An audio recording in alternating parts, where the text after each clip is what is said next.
es Gabriel Gallegos. Saludos a todos aquellos seguidores de Hacktivac Ministries, en especial a nuestra comunidad latina.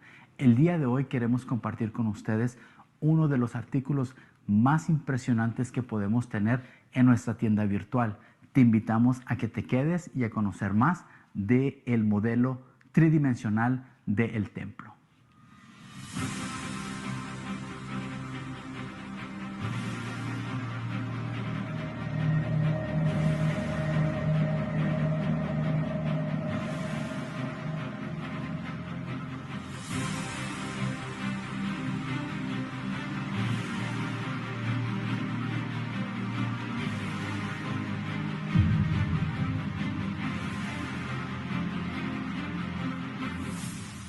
Les presento el nuevo modelo del templo.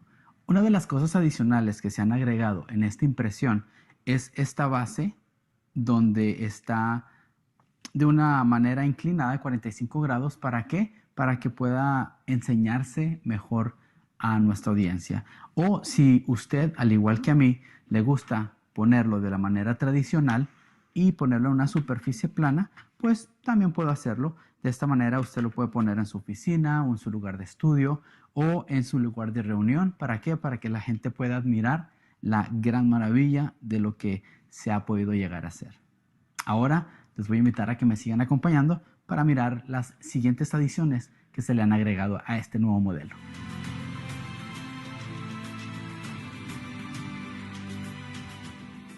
Uno de los nuevos aspectos de este nuevo modelo tridimensional son los colores que se han añadido, como el color oro, el color blanco, un café y un café un poquito más claro. Podemos mirar el color blanco en los 15 escalones que están en el atrio de las mujeres, como también en las 4 lámparas. Podemos mirar el color blanco en el misbeach, en el altar, como también en los 2 escalones que están entre el ulam y el altar. Podemos encontrar este color blanco también en estos pequeños mikvaot o también baños de inmersión que se han añadido. También podemos apreciar en el misbeach, el altar, se agregaron a color las 3 fogatas y en el centro podemos encontrar de color café más claro las cenizas del altar. Otro de los buenos beneficios de este modelo es de que los edificios adicionales, el techo puede ser removido.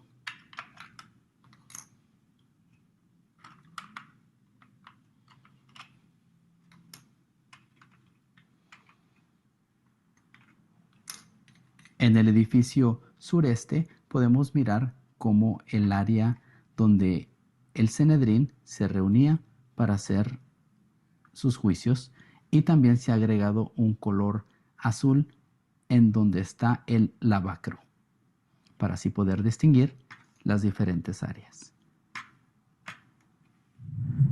Les agradecemos mucho a cada uno de ustedes, especialmente a la comunidad latina, por estarnos acompañando. Pueden ir a Jerusalem Temple Studies y buscar la opción tienda o store en inglés y luego buscar modelos del templo y ahí podrán obtener el suyo. Bendiciones y gracias por su apoyo. Shalom.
Shalom, mi nombre es Gabriel Gallegos.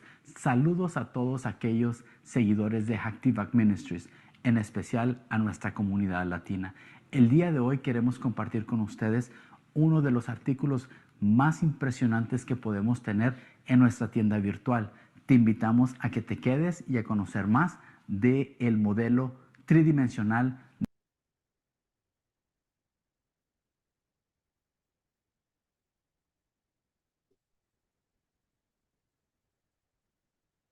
All right. All right. Shalom, everyone. Tonight, I've got a special request. I want to read a text to you. I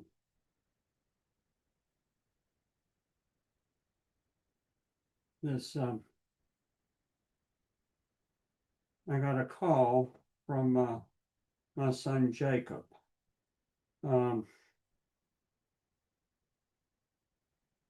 I'm going to say yesterday, but let me see if I can get to it.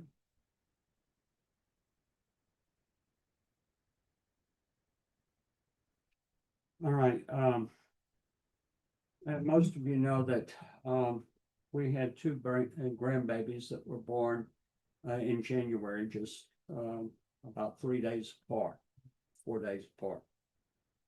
And that one of the babies, Violet, who's my son Jacob and his wife Caitlin's baby, had a heart condition and they had to go in and do open heart surgery. It was major, major surgery. Her aorta valve, artery was no thicker than a hair, and they had to basically take another valve and another artery and put it into there, and then they had to do something with that artery. They had two of the valves that were on the wrong side, and they had to move one of them. They were able to make the other work where it was, and then there was a very large hole in her heart. She has been doing great.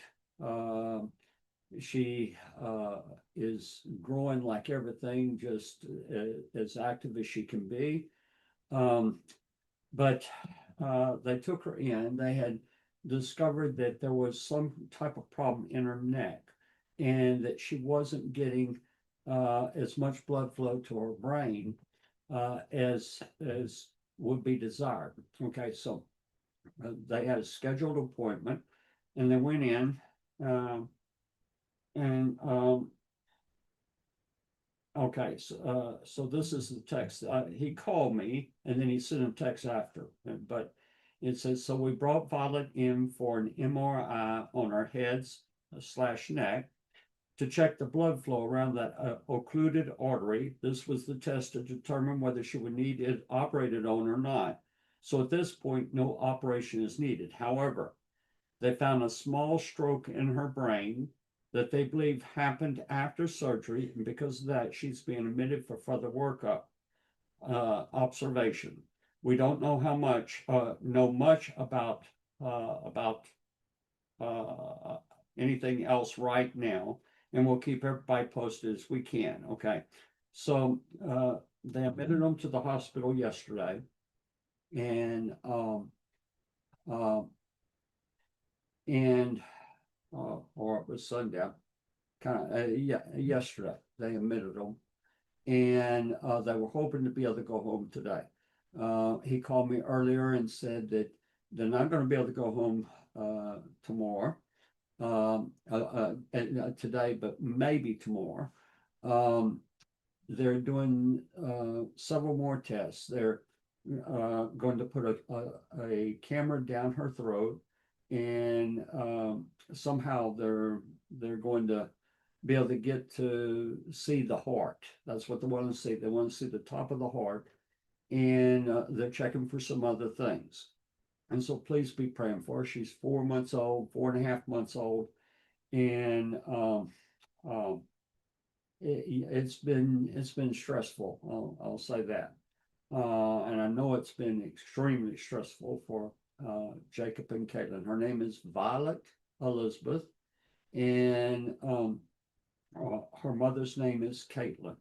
Okay, so if you be praying for her, and also ask you to pray for Grayson Jeffords and Barb DeCamp. Okay, Barb has cancer a number of places, and she hasn't been feeling well at all. And she's going to need a lot of prayer. Okay, all right. Now, tonight, as we're going along, I think you're going to enjoy this particular teaching. For me, I really look forward to putting this together. It took me down memory lane. I have 63 slides, so I'm going to have to move pretty fast because I want to allow time for questions. So be writing your questions, be writing your comments. Every time that you hit a like button, you share button, you give a comment, that actually helps us. But I want to see what you're seeing and what you're thinking, okay, and what kind of questions you have. And we're going to be going through the Parsha for this week. Now, I'm only dealing with the first chapter of the Parsha. This is going to be from the book of Bamidbar. Bamidbar means in the wilderness. And the Parshat starts in chapter 13, and it's Parshat Shelach, which means to send, okay? Like the Shlachim, the sent ones, the apostles, okay? And it goes to chapter 13, chapter 14, and also chapter 15. Now, we're going to be talking about chapter 13. We're not going to spend a lot of time talking about this. Is the evil report. We're going to apply that to today, okay? And so it's an application. It's not the Pashat. It's going to be an application. Then we're going to go to chapter 15, to the very last paragraph, which deals with the commandment for tzitzit. And so as we go through, I've got lots of pictures, lots of things to show you. And I think, as I mentioned, I think that you'll find it interesting, certainly the photographs. Okay. All right. So let me go ahead and get this set up for us.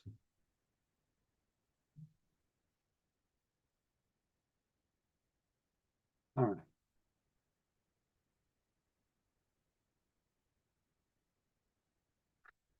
All right. So there's a story I need to tell. In the Talmud, the two most famous quotes are both from Hillel the Elder. And the first one, the first of these quotes deal with a non-Jew coming to Shammai and then following going to Hillel.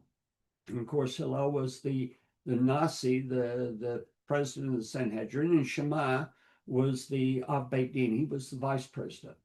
And both of them had their own schools. So we talk about Beit Hillel and Beit Shammai. And so the non-Jew comes to Shammai and he says, teach me the Torah standing on one leg. And Shammai says, you're crazy, get out of here. I'm paraphrasing, of course. And so he goes to Hillel and he says, teach me the Torah standing on one leg. And he says, well, first, love the Lord your God with all your heart. And secondly, love your neighbor. Do to your neighbor as you would do before Hashem.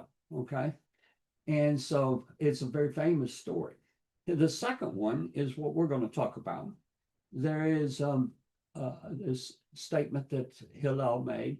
He said, if I'm not for myself, who will be? If not now, when?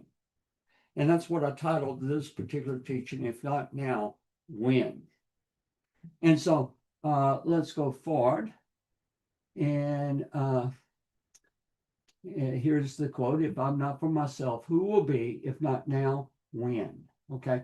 And so here, this is the start of the Parsha. This is, we're going to look at chapter 13, just selected verses. And it says, and the Lord spoke to Moshe, saying, send thou men, and that's why it's called Shilach, that they may spy out the land of Canaan. Okay, that's Canaan. Which I give to the children of Israel, of every tribe of their fathers. Let me share. That's the deal. Always forget to do these little things. All right. I'll go back and show you the previous slides. Okay, if not now, when? And then if I'm not for myself, who will be? If not now, when? And here we are. So I'll start over. And the Lord spoke to Moshe, saying, send thou men. Okay, the sin, that's where we have the word shalach, that they may spy out the land of Canaan, which I give to the children of Israel. Of every tribe of their fathers shall you send a man, every one a ruler among them. So, number one, from this verse, we see it's not just someone that they selected. Well, you know, you're going to have to take a trip. It's going to be a long trip. You know, you're going to be tired. You're young. You're healthy. These had to be the elders of the tribe. These had to be men that were respected and had knowledge, and that they were in administrative positions within their particular tribes. And Moshe, by the commandment of the Lord, sent them from the wilderness of Paran. All those men were heads of the children of Israel. So it repeats that. Now we're going to drop down to verse 26. That was the first two verses, or verse 3. Then they went and came to Moshe and to Aaron. This is, they have returned, and to all the congregation of the children of Israel, to the wilderness of Paran, to Kadesh, and brought back word to them, and to all the congregation, and showed them the fruit of the land. Now, by the way, I did not put this in here, but the day that they gave this report is believed to be Tisha B'Av, the 9th of Av, which has been a tragic day of history for the Jewish people. And they told him and said, we came to the land where thou didst send us, and indeed it flows with milk and honey, and this is the fruit of it. Okay, so they're actually giving a good report at this time.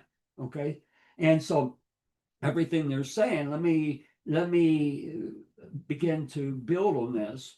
First off, all of Israel saw the sea parted. They saw, before that, they saw the hand of God, the hand of Hashem in Egypt. And they saw all the plagues that he brought on the land. And it had to really, really speak to them when the plagues, the latter part of the plagues did not cover all of Egypt. Wherever the children of Israel were, they didn't have the plague. Okay, and so they are seeing the hand of Hashem. And of course, they see the pillar of fire that comes in between them and the Egyptians. They see the sea parted, and they go through on dry ground, and their enemies are destroyed behind them. They see the mine in the wilderness. They see the water that comes forth from the rock. They see all of these things. They have the clouds of glory that guide them by day, and the pillar of fire that comes by night. They saw the quail come into the camp. They've seen the hand of God. And so now as they go into the land of Canaan, and they come back and they say, what God has said about the land that he's given to us is true. It's true. It's a true, we can testify to that it's true. All right. And they told him, we came to the land where thou didst send us, and indeed it flows with milk and honey, and this is the fruit of it. But the people, oh, wait, but you're always in trouble when someone gives you a good word, but and then they say, but. And the word is a fess here. But the people are strong that dwell in the land, and the cities are fortified and very great. And moreover, we saw the children of Anak there, the Anakim, the giants. Amalek dwells in the land of the Negev, and the Hittite, and the Yevusi, and the Amori. Okay, so the Hittite or the Hittites, the Yevusi are the Jebusites or Jebusites, and the Amori, the trying to think of how to say it in English. I'll get it in a little bit, but they dwell in the mountain, and the Canaanite, that's the Canaanites, dwell by the sea and by the side of the Jordan. Amorites, okay, the Amorites, the Amori. All right, and Caleb, okay, so this is Caleb, Yehoshua and Caleb were two of the spies. Still the people before Moshe and said, let us go up at once and possess it, for we are well able to overcome it. But the men who went up with him said, we are not able to go up against the people, for they are stronger than we. Were they stronger than the Egyptians? Were they stronger than the Yam Suf, the sea? Were they stronger than the Midbar, the desert, when God provided food for them? They had seen the fire come down on Mount Sinai, and they had heard the voice of God, and the ground quaked and it trembled. And so that's not like 8 years ago. It's like, it's like a few weeks ago. For they are stronger than we. And they spread an evil report of the land, which they had spied out to the children of Israel, saying, the land through which we have gone to spy it out is a land that eats up its inhabitants. And all the people that we saw in it are men of great stature. And there we saw the Nephilim, the sons of Anak. Again, we're talking about the giants who come to the Nephilim, and we were in our own sight as grasshoppers, and so we were in their sight. And all the congregation lifted up their voice. This is chapter 14, and first 2 verses. And all the congregation lifted up their voice and cried, and the people wept that night. And all the children of Israel murmured against Moshe and against Aaron. And the whole congregation said to them, would that we had died in the land of Mitzrayim, or would we have died in this wilderness, this Midbar, this desert?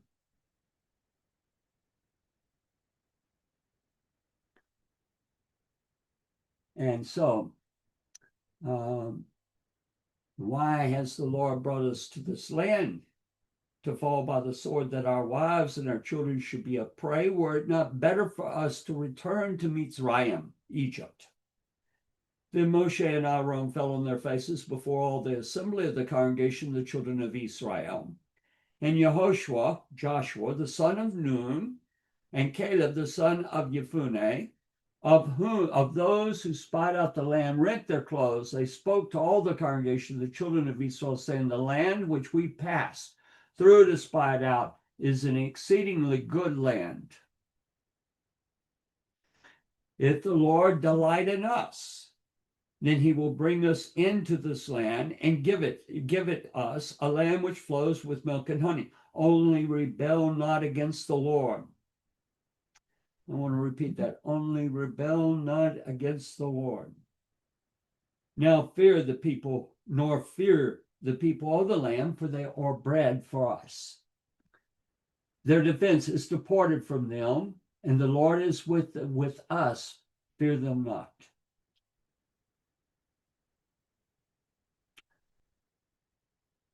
I want to go to the book of Yirmiyahu, but let's stop sharing for a moment. And I want to go to last week's Parsha just for a moment. I told them this last week. And let me see. Let me get this real quick.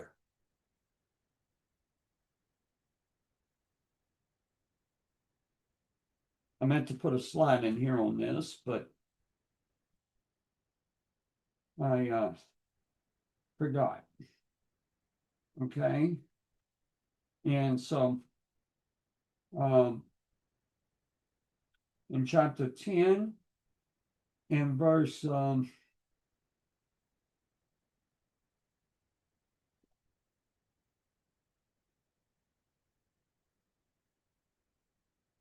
All right.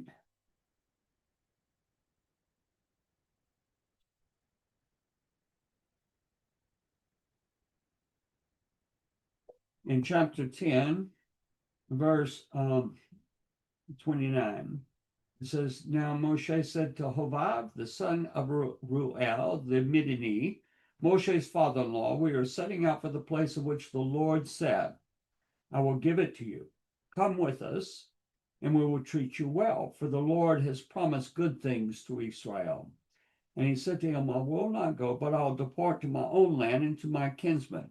And this is what I told him last week. So Moshe said, Please do not leave, inasmuch as you know how we are to camp in the wilderness, and you can be our eyes. And where we have camp in the wilderness, it's the word midbar, which is translated as a desert. Okay. And last week, I tied that time in the wilderness, that time in the desert, the 40 years that Israel would spend in the desert before they would actually be allowed to go in, because they believed the evil report, before they would be allowed to go in. And that generation passed away, and another generation that was trained by the previous generation are the ones that went in. But I see that wilderness, one application, is being the 2,000 years of what we call the Galut, the great diaspora, when Israel is out in the nations, when Israel is people without a land, when Israel is oppressed on every side, and they are driven, as I mentioned, the Tisha B'Av, the 9th of Av, we had the destruction of the first temple, we had the destruction of the second temple. But that is the start of the Spanish Inquisition. And we could go through, there are all these things that have occurred. Wherever the Jewish people would go, anti-Semitism would rise up in the country, and they would be oppressed, they would be afflicted. Now we're going to go into the book of Jeremiah, chapter 50. And I think these are key verses. My people have been lost sheep, their shepherds have caused them to go astray. They have turned them away on the mountains. They have gone from mountain to hill. They have forgotten their resting place. All that found them have devoured them, and their adversaries have said, We're not guilty, because they have sinned against the Lord, the habitation of justice, even the Lord, the hope of their fathers. And of course, throughout Europe, throughout the Muslim countries, this has been true. Worldwide, it's been true. The Jewish people have been afflicted. And they lost the vision of going to the land. They lost that vision. They would pray for it. They would say, we believe in it.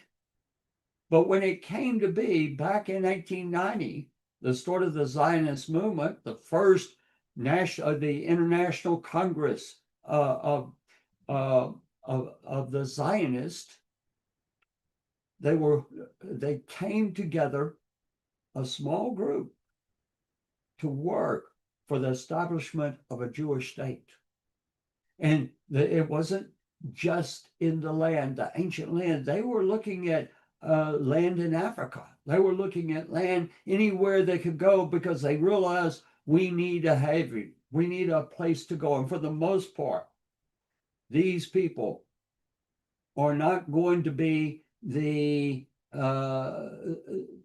are not going to be the religious. They are not going to be the people that would know the promises and know the scriptures and know all of these things. For the most part, the early Zionists were assimilated. They had gone into these societies, but they saw oppression and anti-Semitism rising anew as a direct result of the Dreyfus trial in France. And so they were looking everywhere for a homeland. November the 2nd, 1917, the British signed what was called the Balfour Declaration, that they would work for a Jewish homeland in the ancient land. Theodor Herzl, the leader of the Zionist movement, had prophesied in 1890 that within 50 years, within 50 years, there would be a state of Israel. Now, I think that was in 1898 that he did that.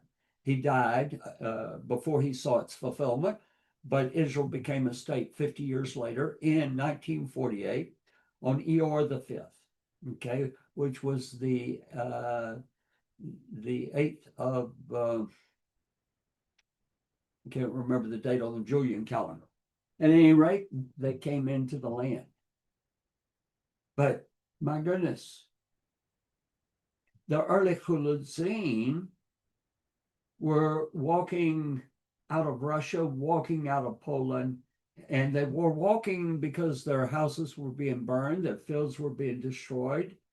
The communist revolt had taken place and things were changing, and there was anti-Semitism galore. And so Jews began coming to the Chulutzim, the first pioneers, and they came in waves. They came in waves. But the majority of the Jewish population around the world, American Jews in particular, but Jews in France, Jews in Germany, Jews in Great Britain, Jews in Russia, said, we're good. We're good. Why should we leave our homes? Why should we leave our businesses? We have roots here. Why should we go to a land that's barren, that Mark Twain, who had visited in the 1800s, made the statement that not even a chicken could live there. It was barren of trees. There were hardly any trees in the land. Because the Arabs, or the Turks, in fact, not the Arabs, but the Turks had put a tax on the trees. And if you had a tree on your property, you had to pay a tax on it. So everybody reduced the taxes and they cut down all the trees. And so, my goodness. So the people did not want to go. I mean, there were a few thousand, but not a return, which you would call a return. It was a trickle, very similar to what we see in the book of Yehezkel, coming out from the temple as a little stream, only ankle deep. And then as problems went on, as the time went by, that became deeper. It came up like to the knees, and then it became deep. Then the Holocaust came. And the Holocaust, there isn't a good thing that we can say of it, but it changed the heart of many, many Jews. I can't tell you how many Sabbath meals. I love to go to a particular kibbutz in northern Israel. It's up by Mount Tabor. And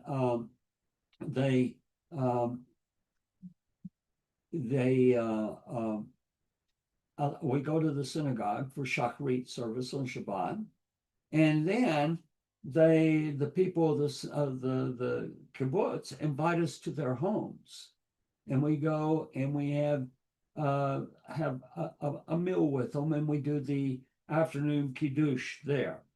And almost everyone that we've gone to, Debbie and I, that we've gone to, they came to the Kibbutz Lavi, because of the Holocaust. Either they were actual survivors of the Holocaust, several that we've been with were, and or because the Holocaust happened and they saw the reality. It's time for the Jewish people to return to the land, to go to the land.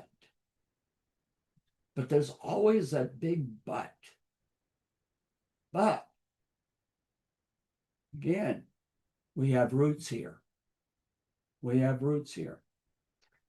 And so you would think in our day and our time, I would not expect that there would be a Jewish population in New York City. Or Detroit, Michigan. Or, I mean, we have these pockets where the anti-Semitism is growing by leaps and bounds. The Islam is spreading out and it's becoming more dangerous. And here in Texas, we have a direct attack from Islam trying to take this state. And so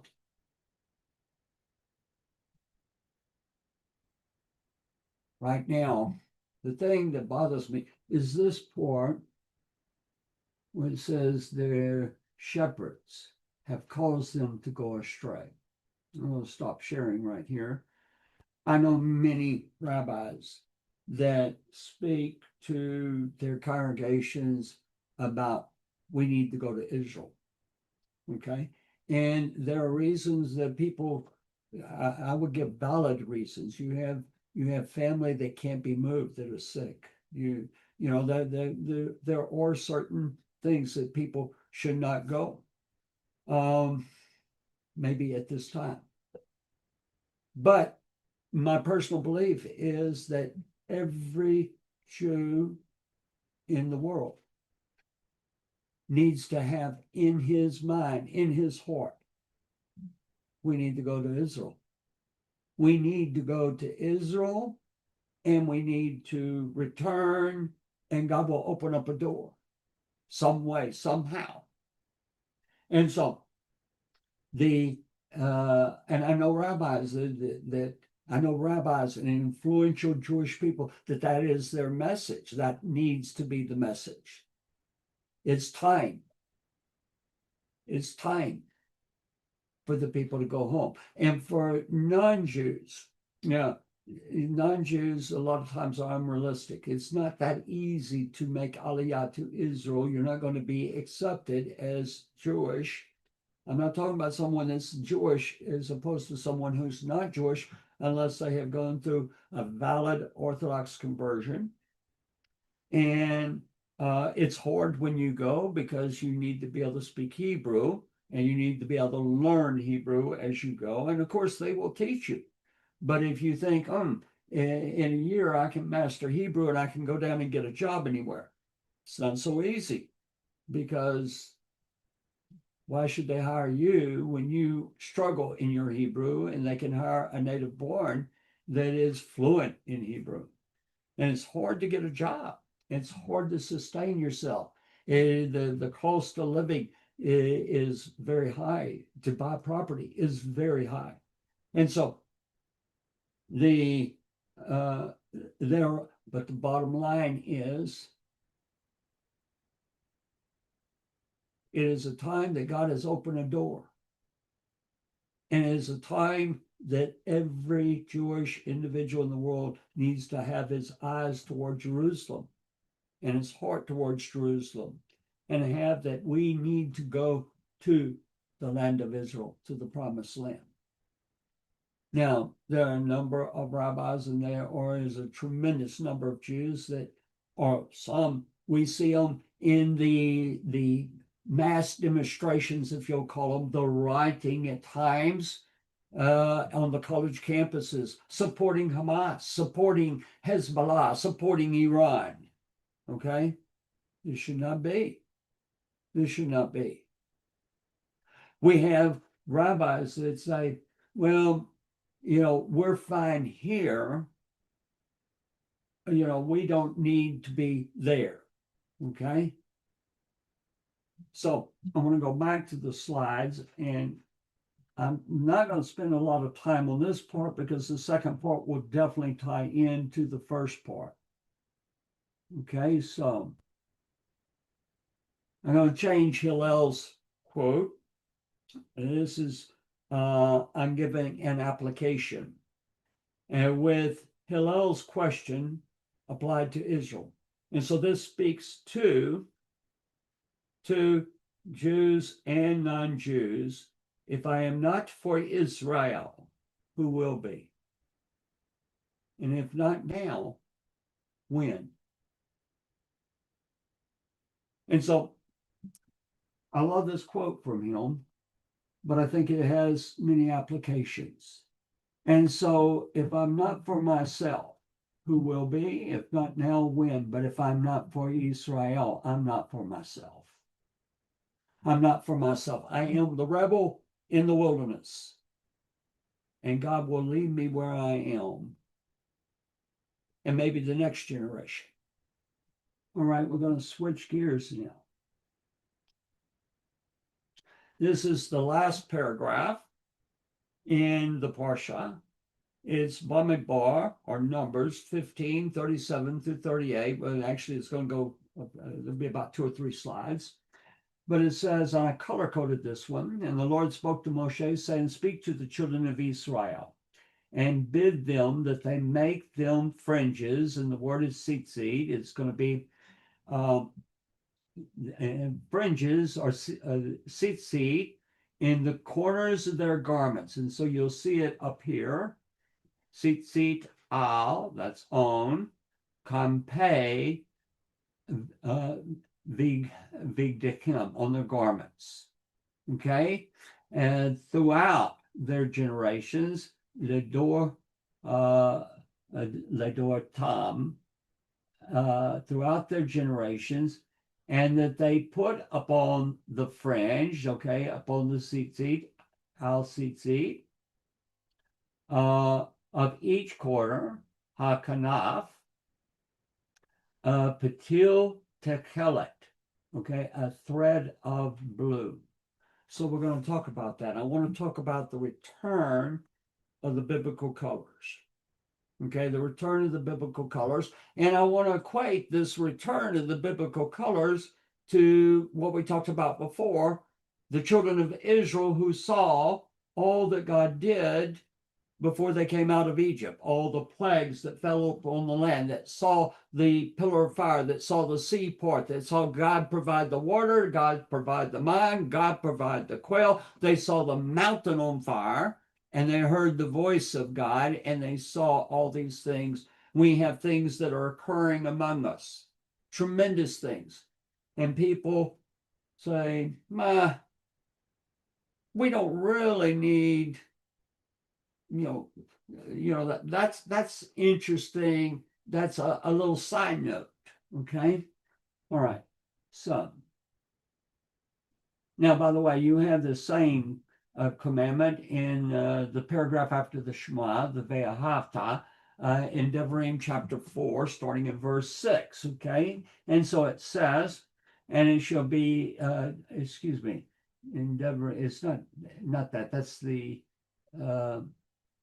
it'd be the 3rd paragraph. I think it's Devarim chapter 15. And it shall be to you as a fringe, you may look upon it. And it shall be to you as a tzitzit, that you may look upon it and remember all the commandments of the Lord and do them, and that you seek not after your own heart and your own eyes, after which you go astray, that you may remember and do all my commandments and be holy to your God. I wish I had outlined or highlighted and do all my commandments. It doesn't say, and do the commandments you like, do the commandments you choose, or do half the commandments. Now, we're talking an individual, and a man has different commandments from a woman. I mean, we have the same Torah, there's only one Torah, but there are commandments that if you're in the land or if you're out of the land, there are commandments if you till the ground, if you grow livestock. I mean, there's different commands if you're a Cohen or Levite or not. And so, but we have as a people, and this applies for Jew and it applies for non-Jew. If a non-Jew is seeking to follow Torah, then we are to follow what Hashem gave and the way he gave it and follow that.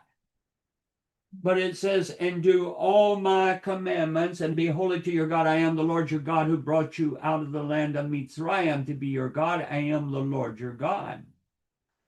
So what is the ruling? We have a problem. We have a problem. Let's go back up here.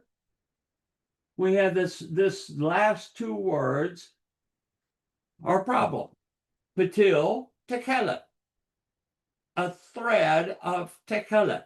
Okay, and so tekelet, I was told at a Sukkot gathering back years ago, I had gone to speak north of Waco, and this passage came up, or passage dealing with tekelet, and I had a man tell me it doesn't say that. I mean, he says tekelet is just the Hebrew word for blue. I beg to disagree. Okay, there are several words for blue in Hebrew, and Hashem specifies tekelet. But there was a problem because about 1,000 years ago, tekelet disappeared as a color to the Jewish people. And so let's go forward and see what we can find. All right.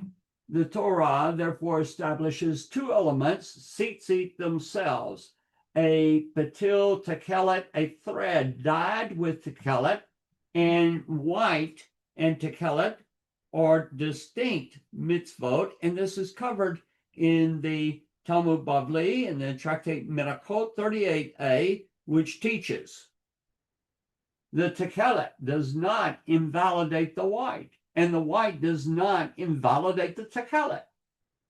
This became the crucial basis for later practice. The Talmud understands that if one has tekelet but no white strings, one fulfills the tekelet component. In other words, in that case, if you had tzitzit and all you had was the thread of tekelet, then you would fulfill that. You could fulfill it with no white.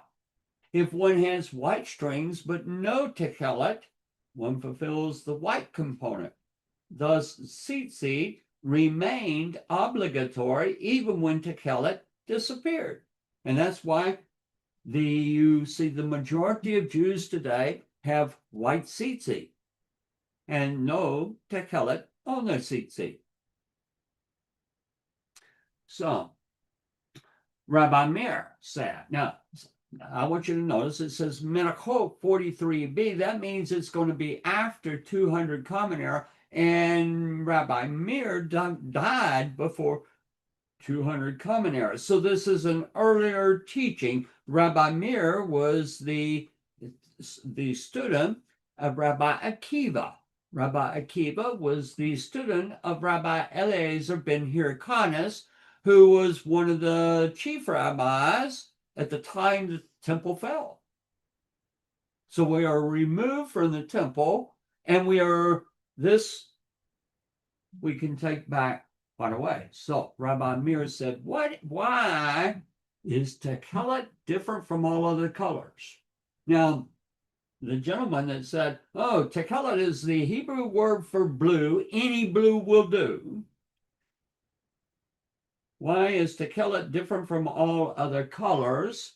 Because tekelet resembles the sea resembles the sky resembles the throne of glory. Therefore, tekelet therefore serves as a visual chain leading the wearer toward awareness of God. In Menachot 44a, it tells us that the tekelet came from what is known as the halazon. And here's what 44a, Menachot 44a says: its body resembles the sea, its form resembles a fish. It comes up once in 70 years. With its blood they dye tekelet. Therefore, it is expensive. And that therefore it is expensive is there in the Talmud. That's not my commentary. Okay, I want you to remember this. I'm going to tell you a story in a little bit, a personal story, where it says it comes up once in 70 years. All right, the exact meaning of these descriptions become the central identification problem. The Gemara and later sources describe capturing the halazon. How do you catch it? Okay. First, they didn't know what the halazon was. Do you understand? That's part of the problem. The tekelet is made from a sea creature that is that comes up on the shore once every 70 years. It has to be caught or it has to be gathered. And so how do you do that? So the capturing of the halazon, and then secondly, once you get the halazon, how do you get the dye? Extracting the dye and testing the authenticity. In other words, what if you have something, a fish or something that is similar, that gives off a blue dye? Will that work? And then the next part is dyeing the wool. Okay. Minicode 42B and 43A discusses methods used to distinguish genuine tekelet from counterfeit dyes. Oh my goodness, we can't have any counterfeit dyes. Let's give another word for it: substitutes, especially dyes made from kala ilan, usually identified with indigo. Oh, I can't have indigo and call it tekelet. In other words, if I put another blue other than tekelet, not only am I transgressing a commandment, I'm actually could be placing myself in danger. The Talmud strongly condemns fraud. Whoever substitutes kala ilan for tekelet violates the trust inherent in the mitzvah. The Talmud itself still assumes tekelet existed by the time of the Geonim. Okay, so that's going to be after the close of the Talmud. Our next level is called the Geonim. Okay, so that's starting about 500, 600 Common Era for the last of the Talmud. However, it had effectively vanished. It's gone by that time. By the time we get to the Geonim, it's gone. Now, there's several different explanations as to why. Some are the Roman decrees regulating imperial purple industries. Okay, so purple and blue are going to be imperial colors, and only a certain class, a royal class, will be allowed in the Roman Empire to wear this. Loss of knowledge of the Hilazon. They lost what is the Hilazon. They didn't know. Collapse of the Mediterranean Jewish dye production. Okay, so not only in the land of Israel, they found other ways to do the dye, and no longer was it done in the ancient technique, which was going to be absolutely essential to extract the dye from the halazon. Economic disruption after late antiquity. By the early medieval period, virtually all Jewish communities lacked access to authentic tekelet. And so they said, you can't put another color on. You can't put, by the way, first off, you have a certain number of strings. Secondly, you have that if you have real tekelet, you can have the tekelet with the white. And but I've seen people with yarn, and they buy the yarn and they tie seats. These are not tzitzit. Okay, these are not tzitzit, and especially if you have any rainbow colors or things like that, and not only is it not tzitzit, you have some other problems also. Okay, so economic disruption after late antiquity. By the early medieval period, virtually all Jewish communities lacked access to authentic tekelet. Now, I want to show these two books, and then we're going to go to a break, and I've got lots of pictures to show you coming up. And we're going to take this from one thread, actually 4 threads, on the person of a male. on the corners of his garment. We see that the techelet, and there are other biblical colors, we're going to have it to have a temple. And so we have miracle after miracle after miracle are occurring. And I've actually had the opportunity to have a front row seat to see it. And we tell people, and people say, "Huh, how interesting." And that's the wrong expression. I want to show you these two books.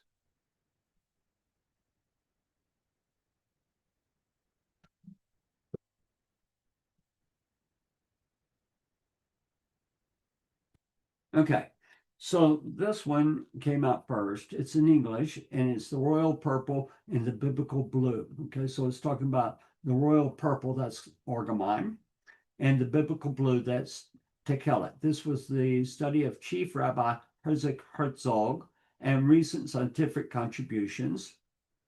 This came out, I think, in the 1980s, this book.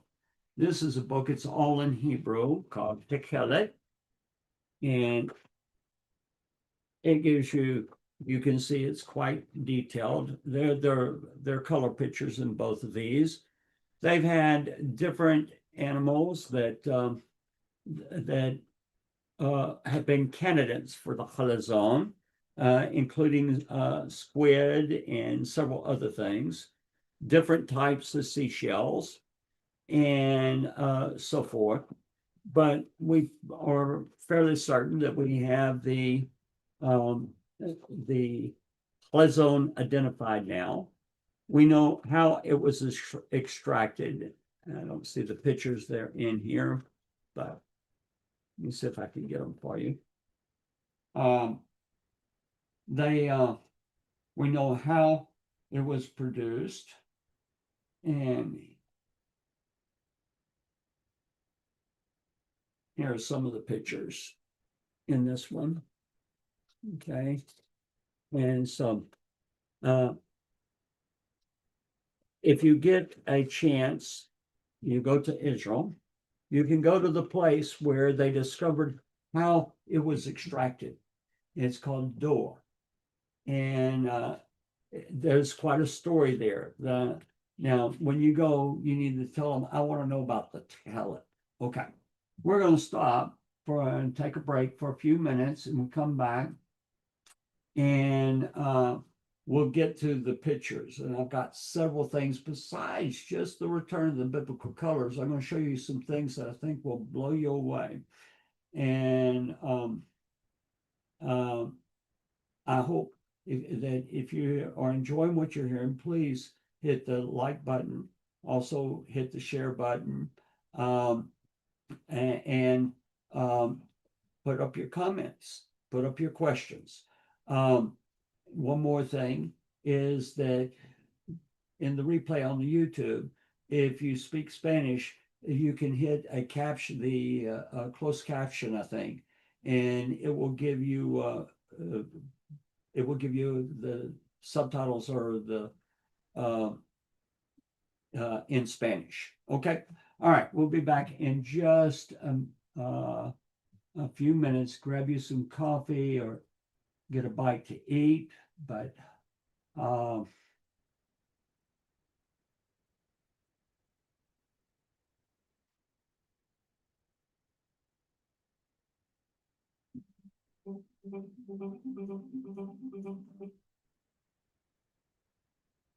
right.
nombre es Gabriel Gallegos. Saludos a todos aquellos seguidores de Active Back Ministries, en especial a nuestra comunidad latina.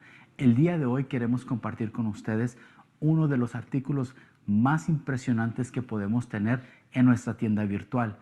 Te invitamos a que te quedes y a conocer más del modelo tridimensional del templo.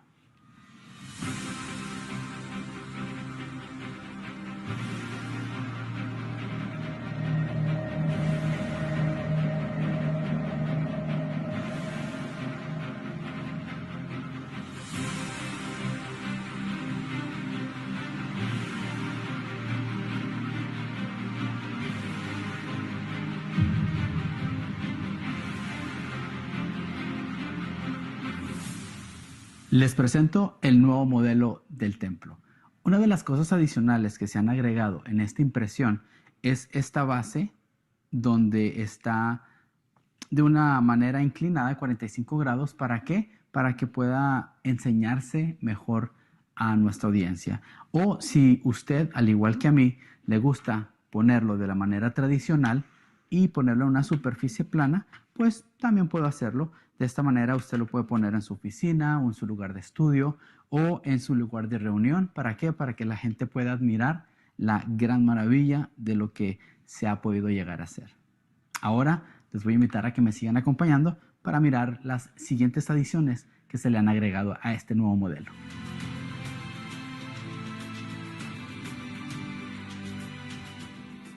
Uno de los nuevos aspectos de este nuevo modelo tridimensional son los colores que se han añadido, como el color oro, el color blanco, un café y un café un poquito más claro.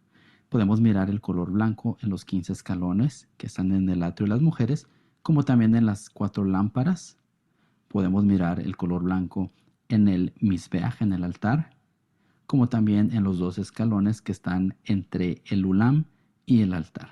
Podemos encontrar este color blanco también en estos pequeños mikvaot o también baños de inmersión que se han añadido. También podemos apreciar en el misbeach, el altar, se agregaron a color las 3 fogatas y en el centro podemos encontrar de color café más claro las cenizas del altar.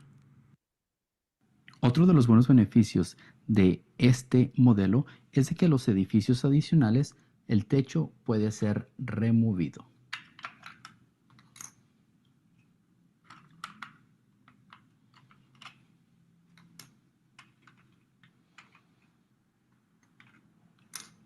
En el edificio sureste podemos mirar cómo el área donde el Sanedrín se reunía para hacer sus juicios, y también se ha agregado un color azul en donde está el lavacro para así poder distinguir las diferentes áreas. Les agradecemos mucho a cada uno de ustedes, especialmente a la comunidad latina, por estarnos acompañando. Pueden ir a Jerusalem Temple Studies y buscar la opción tienda o store en inglés y luego buscar modelos del templo y ahí podrán obtener el suyo. Bendiciones y gracias por su apoyo. Shalom.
לא שומעים! היידה!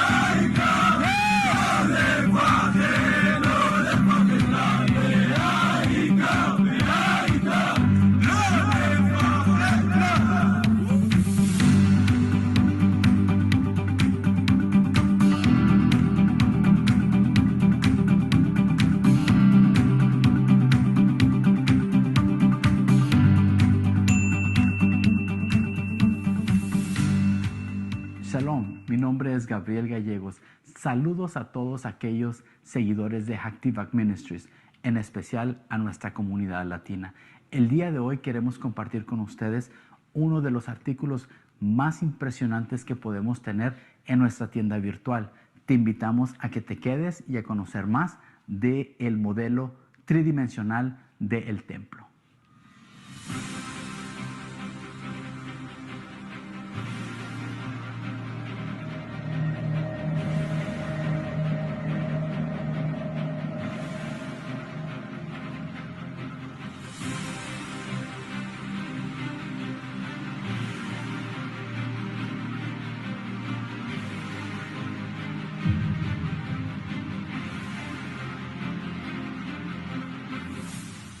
Les presento el nuevo modelo del templo.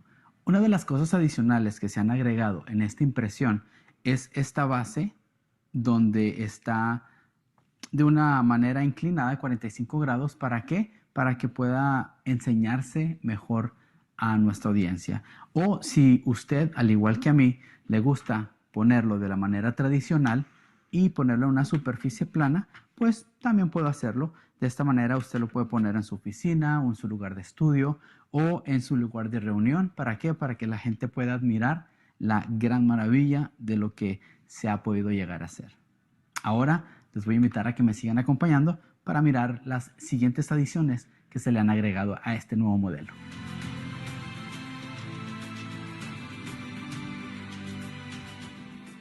Uno de los nuevos aspectos de este nuevo modelo tridimensional son los colores que se han añadido, como el color oro, el color blanco, un café y un café un poquito más claro.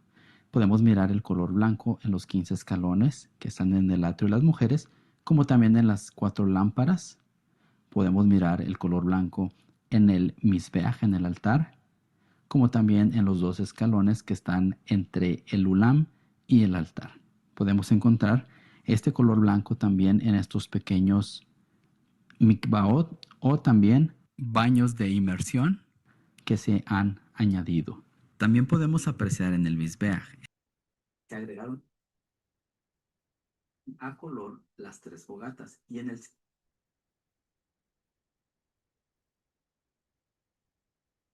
All right.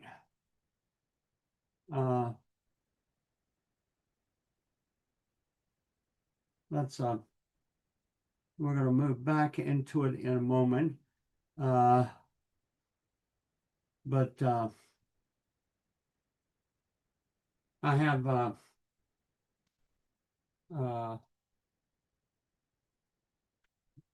have some announcements to make before.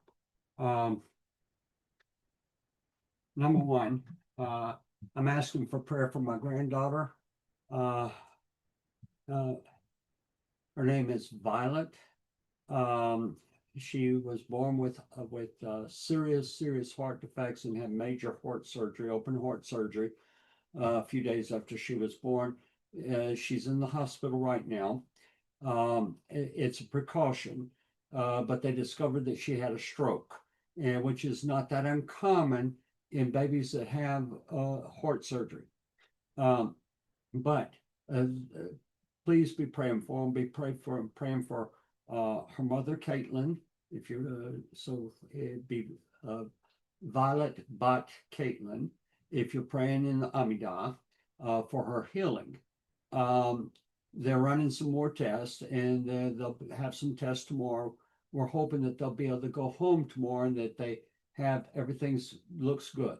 Okay, but please be praying for her. We are over 600 subscribers on YouTube. We're trying to get much higher than that. Thank you for each of you that have subscribed. Now, if you subscribe, and if you haven't, please do, and also hit the little bell. That's you have to be subscribed for the bell to work, but the bell allows you to get notifications of when we're doing a teaching and so forth. We did a major update a few days ago on God's Learning Channel.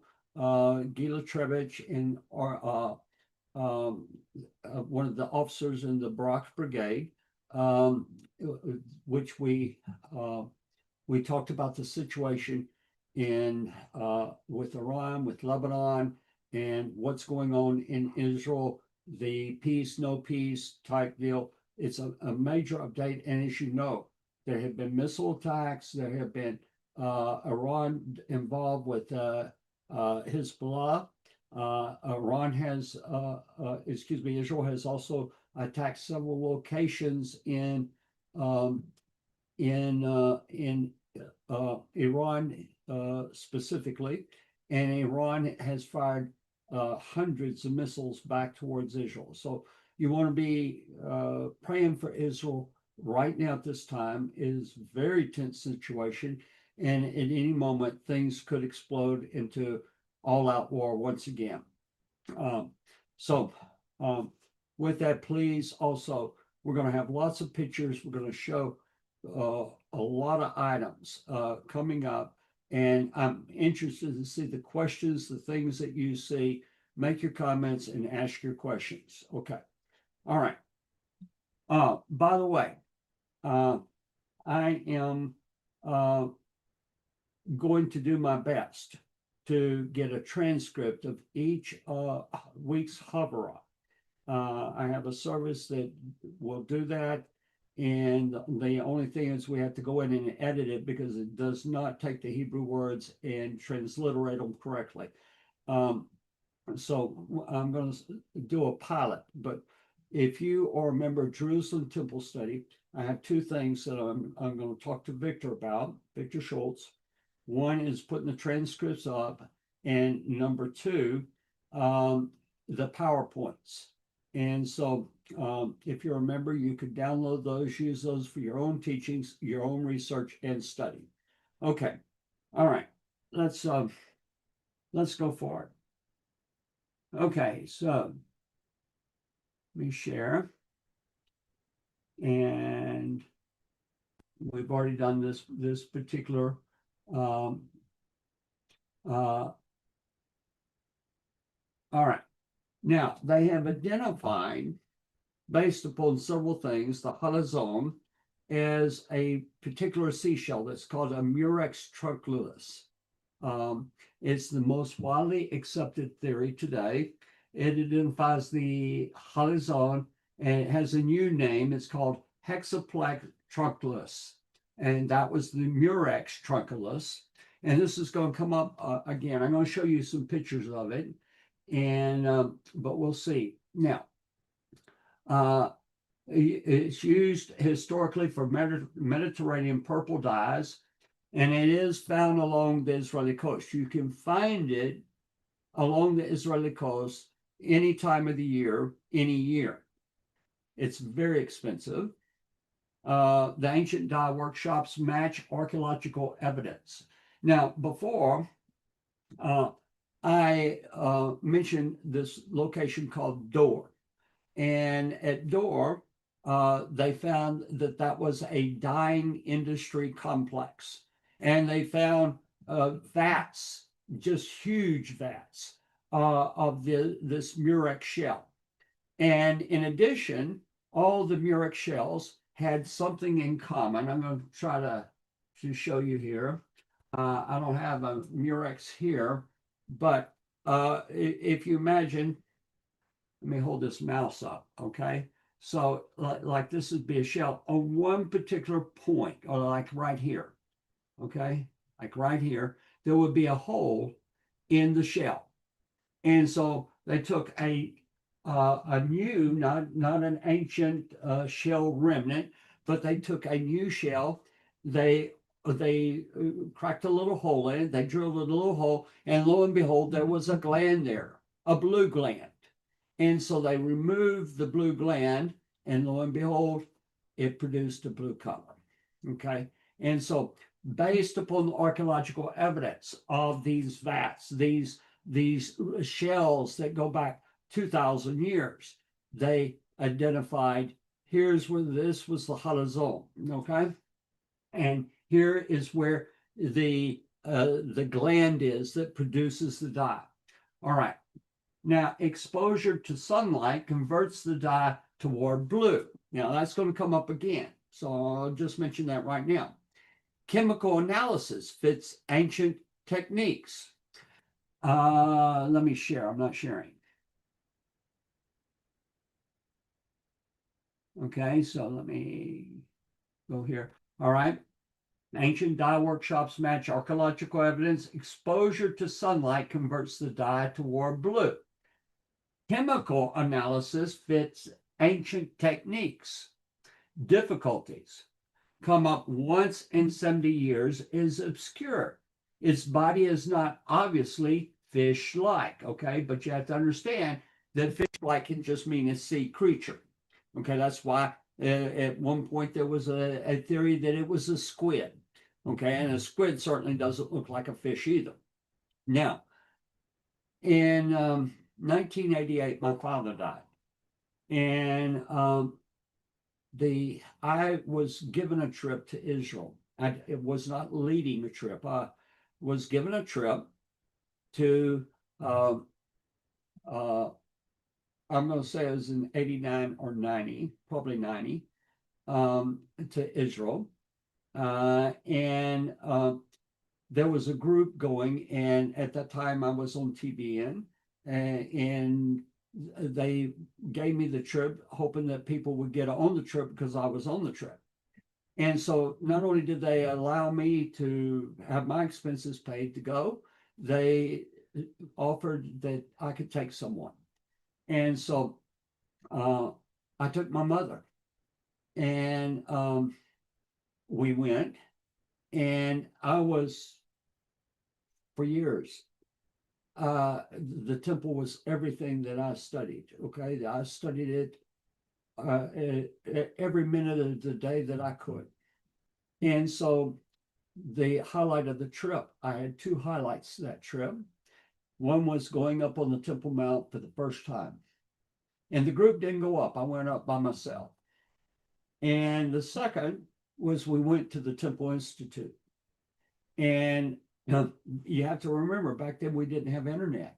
We didn't have Gmail, and you couldn't exchange pictures and videos, and there was no such thing as a smartphone or even a phone that you carried around. Okay, and so we went to the Temple Institute, and it was the first time that I saw Rabbi Chaim Richman. Now, Rabbi Richman, I didn't meet him on that trip. I met him on my next trip, but I knew who he was, and I believe that my steps are ordered by God. I believe your steps are ordered by God too. I believe that that I can look back on my life and see things that I couldn't have structured. There isn't any way I could have structured them.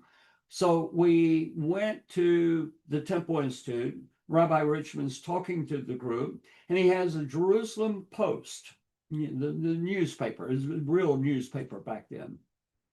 And he's holding this Jerusalem Post up, and he's talking about Techelet, and he's talking about the Halazon, and I think that you will understand that it was appointed for me to be in Israel, in Jerusalem, at the Temple Institute on this particular day. And so he began to read this little article, and it had about the Murex trunculus. Okay, the article did not call it the halazon. The article did not make a tie that many experts thought that this particular seashell was the shell that the Techelet came from. But what the article said was that this particular shell, the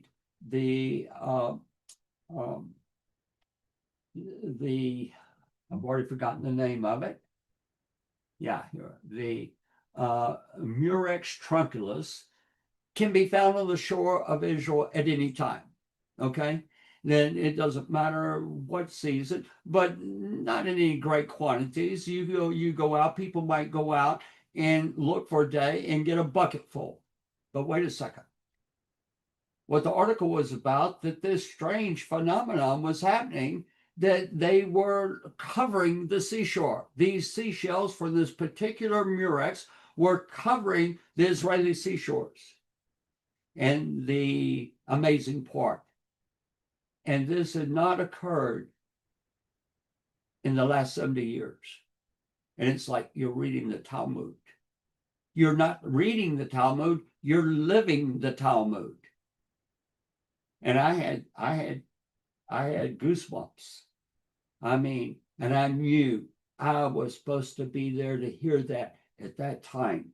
And so we're going to go back into the slides. And I want to show you, there's a company that's called Patil Techelet. That's what it says in Hebrew. Here is Patil Techelet. And you saw in the Talmud, it says it's expensive. Okay. So the standard Patil Techelet sets, which are 16 strings for one 4-corner garments, and that's going to be 15 strings that are white and one string that is Techelet. Depending on the tying tradition, they have different methods of tying, the Ravad or the Rambam. Most common for the talit katan, that's the talit that you wear underneath your garment. I've got one on right now, and it says $60 to $65 thick. Now, by the way, these are old prices. I'm not sure what they would run now. You have another that is used for the talit gadol, the large talit, like we wear in a prayer service, $70 to $75. The Tosfot thin, which requires additional Techelet strings, I'm not sure why, $120 to $126. And the Tosfot thick, which has additional Techelet strings, $130 to $136. Okay. Now we're going to go into talking about the temple now. And I'm going to change Hillel's original quote. If I'm not for myself, who will be? If not now, when? If I'm not for the temple, who will be? If not now, when?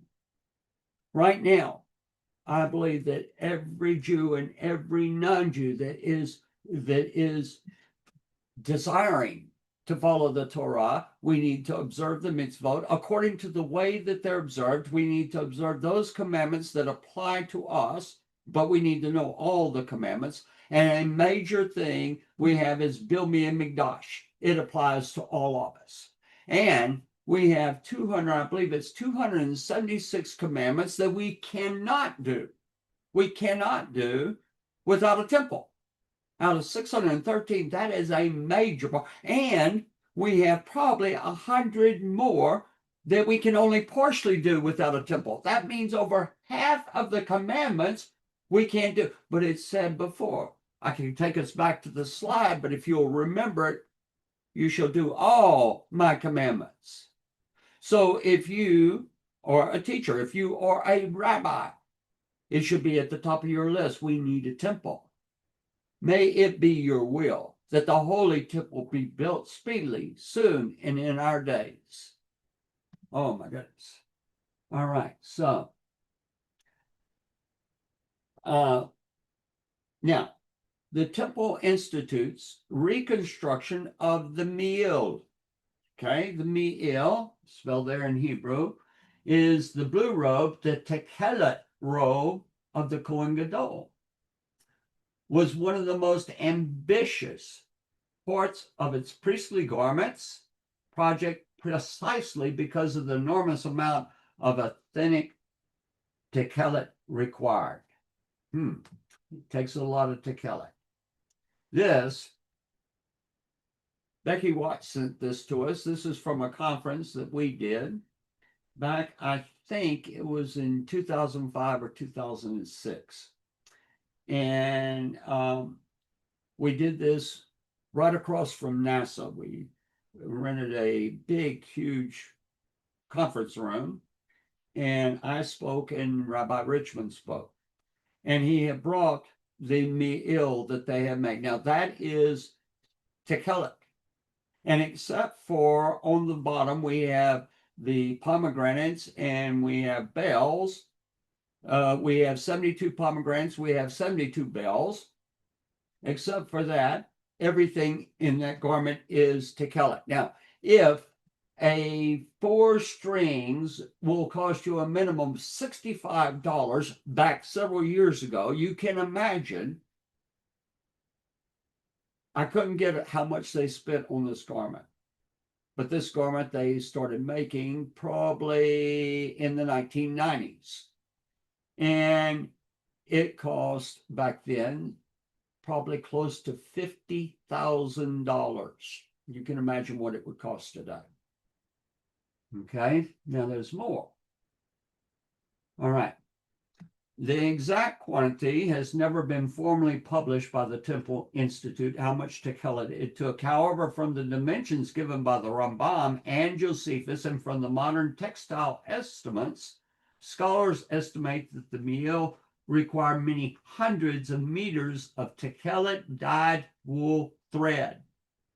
In addition, the hem required 72 pomegranates, according to the Rambam, 72 bells alternating between them, colored yarns for the pomegranates. Okay, and so these yarns, by the way, are going to be made up of the biblical colors, the Tikhelot, the Argaman, and the Sheni Tolat. Okay, that is the blue, the red, the blue, the purple, and the red. Now, most Jews today think of Tikhelot in terms of 4 blue threads on a pair of tzitzit, but in the temple service, Tikhelot was used on a vastly larger scale. So we have the meal of the Kohen Gadol. I'm going to show you more pictures. Then we have what's called the ephod, and I'll show you that. We have what's called the Hoshen, HaMishpat, which goes on the ephod. I'm going to show you that. The curtains and the coverings of the Mishkan, the curtains of the Paroket, and the Paroket is going to be made of these colored dyed wool ones. They'll have some linen in them, the shesh, okay, it's called in Hebrew. But we have a number of these veils are going to be 1 tefach thick. That's over 3 inches thick. And they are going to be 40 cubits high. That's 8 stories high. And they're going to be 20 cubits wide. If you laid an 8-story building on its side, it would equal 4 stories high. If you had a 4-story building and you laid it on its side, that would be the width of these veils. And we know that there was a minimum of 5 of these veils that size, where we had others that were smaller, okay? But we're talking a massive, massive amount of Tikhelot and the Argaman and the Sheni Tolat. We have no temple possible without these dyes and an industry that can produce them and the knowledge of how it all comes together. And what I'm telling you is in the last 30 years, all of this has come to be. That's kind of like the plagues in Egypt. That's kind of like the sea parting. That's kind of like the pillar of fire between the camp of Israel and the Egyptians. We have the sea closing on the Egyptians, the enemies, God providing the mine in the desert, the water in the desert, and God revealing himself at Matan Torah, the giving of the Torah at Mount Sinai. Those were miracles that the people should have said, let me back. Don't hold me back. I'm going into the land because I know my God will go before me because I've seen the signs. And why aren't people paying attention to the signs that are occurring right before us? Why aren't they saying God is ordaining that we fulfill the commandments concerning the Holy Temple so that we can keep all his commandments? All right, so now the colors for the ephod and the Hoshen HaMishpat, they also had to prepare techelet, argamon, tolat, sheni, and gold thread. You wouldn't believe the amount of gold thread. The gold thread that they have in the ephod cost, you could buy a Lexus plus 2. My goodness. This is all just for the garments of one man. The argamon, what was it? Argamon is traditionally translated as purple, although that English term does not fully capture the ancient color. The Septuagint translates it as porphyra,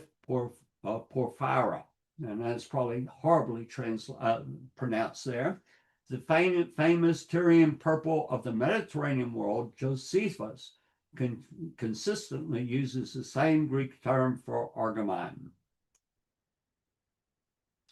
Today, most scholars identify argamon with a dye obtained from Mediterranean murex snails, especially Bolinus brandaris, Stramonida, Hamistoma, and sometimes also Hexaplex trunculus.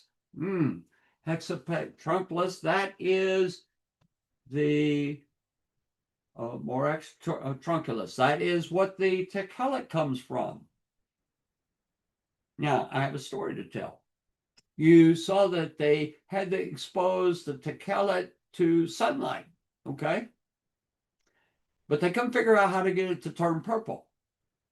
And so they hired a lab to break the code, figure out. And they tried this, they tried heating it, tried boiling it, they tried freezing it, they tried all kinds of things. This test, that test, that test, and nothing worked. It was like Edison looking for the light bulb. Okay, and so, but one day, back at that time, there was no air conditioning in Israel, and except in the hotels. That was the only place. And so the lab had no air conditioning, and it would get hot, and they had the windows open. And so the chemist, he had a blue beaker filled with techelet dye, and he was working on it, but he had to go eat his lunch. So he took the beaker and set it up in the window, and so it's going to be exposed to more sunlight. And he goes, eats his lunch, and he comes back, and guess what? It had turned purple. And so they realized that the techelet, you had to know the shell. You had to be able to collect the shell. You had to drill at the proper place in the shell. And then you had to expose it to the sunlight, and you got the blue color. And so anytime they get the blue color, they just take it down. We got our dye.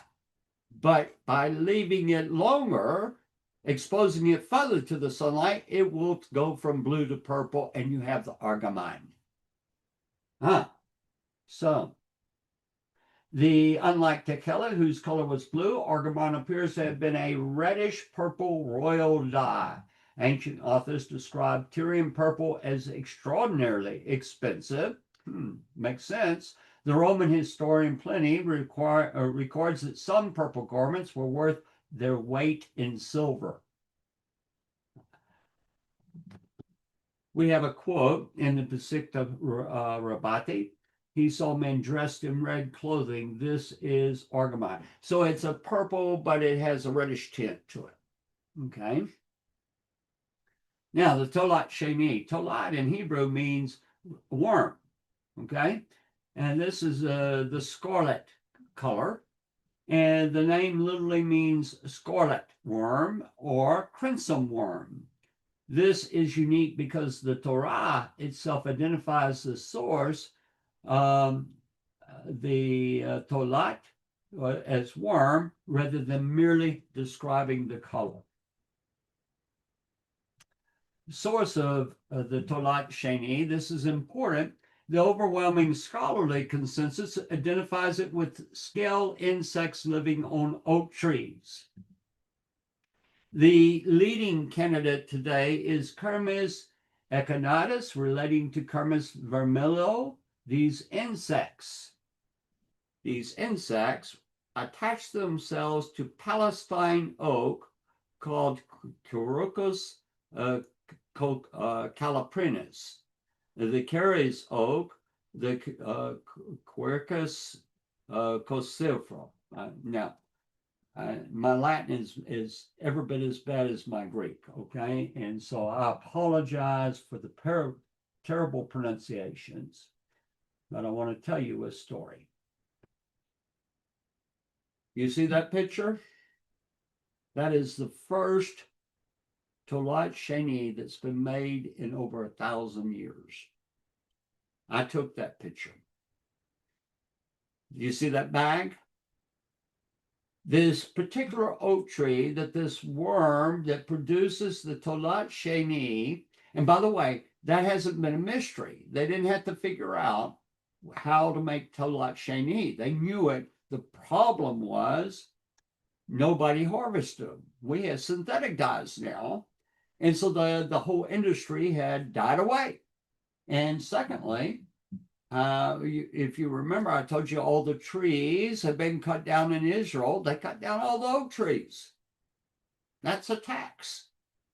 And so there were no trees in the land of Israel that would produce these particular worms / insects. So one of the rabbis that I worked with back then, that I still work with to this day, is Rabbi Menachem Markover. And his father, a blessed memory, his father went to Lebanon, where they didn't cut down the trees. They have huge forests up there. And he bought several 55-gallon drums full of these insect shells. Brought them back, and they produced the first Sheni Tolat.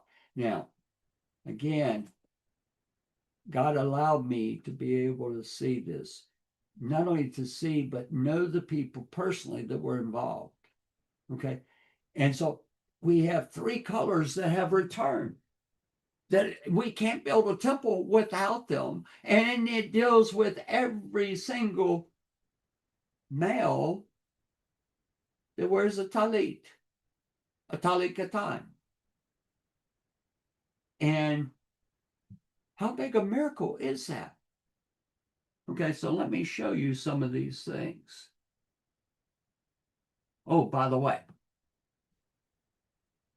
after he went and bought this, and they produced the first Sheni Tolat. And I've got it in a file somewhere, and if I can find it, oh, I will be so excited. But they found there was one mountain in Judea, Samaria, and it still has this tree. And they went and they got the insects, worms from the tree, and they made Sheni Tolat from it out of the land of Israel. Wow. That's a miracle. That doesn't just happen. It's all happening in sequence. It's all part of the preparations for God's house returning. Why aren't people getting on board and say, I have to learn this. I have to learn this. I have to be a part of it. All right. With the egg-bearing females, or when the egg-bearing females are harvested and processed, they produce a brilliant scarlet dye. Modern chemical analysis strongly supports this identification. The Talmud and Tosefta, unlike Tekelet, the Talmud does not devote lengthy discussions to identifying Sheni because its identity seems to have remained known. Wasn't a secret. The most explinic rabbinic source is Tosefta Menachot 9:6, which states Tolah et Sheni comes from the worm that is in the mountains. If it came from anything else, it is invalid. You can't use just any red. This is remarkable. The rabbis were not saying use something red, rather use the dye from this specific creature. Thus, just as Tekelet required the chalizon, Sheni requires its own designated organism. Color of Sheni, despite the common translation scarlet, ancient sources describe a range. Saja Gaon, that's 1,000 years ago, identifies it with the Girmez, the Kermes dye. The Midrash says it was neither red nor green. This cryptic statement has been interpreted to mean crimson, scarlet orange, deep reddish orange. It was probably brighter than argamine. Ritual uses of the tolat at Sheni, tolat Sheni, besides textiles.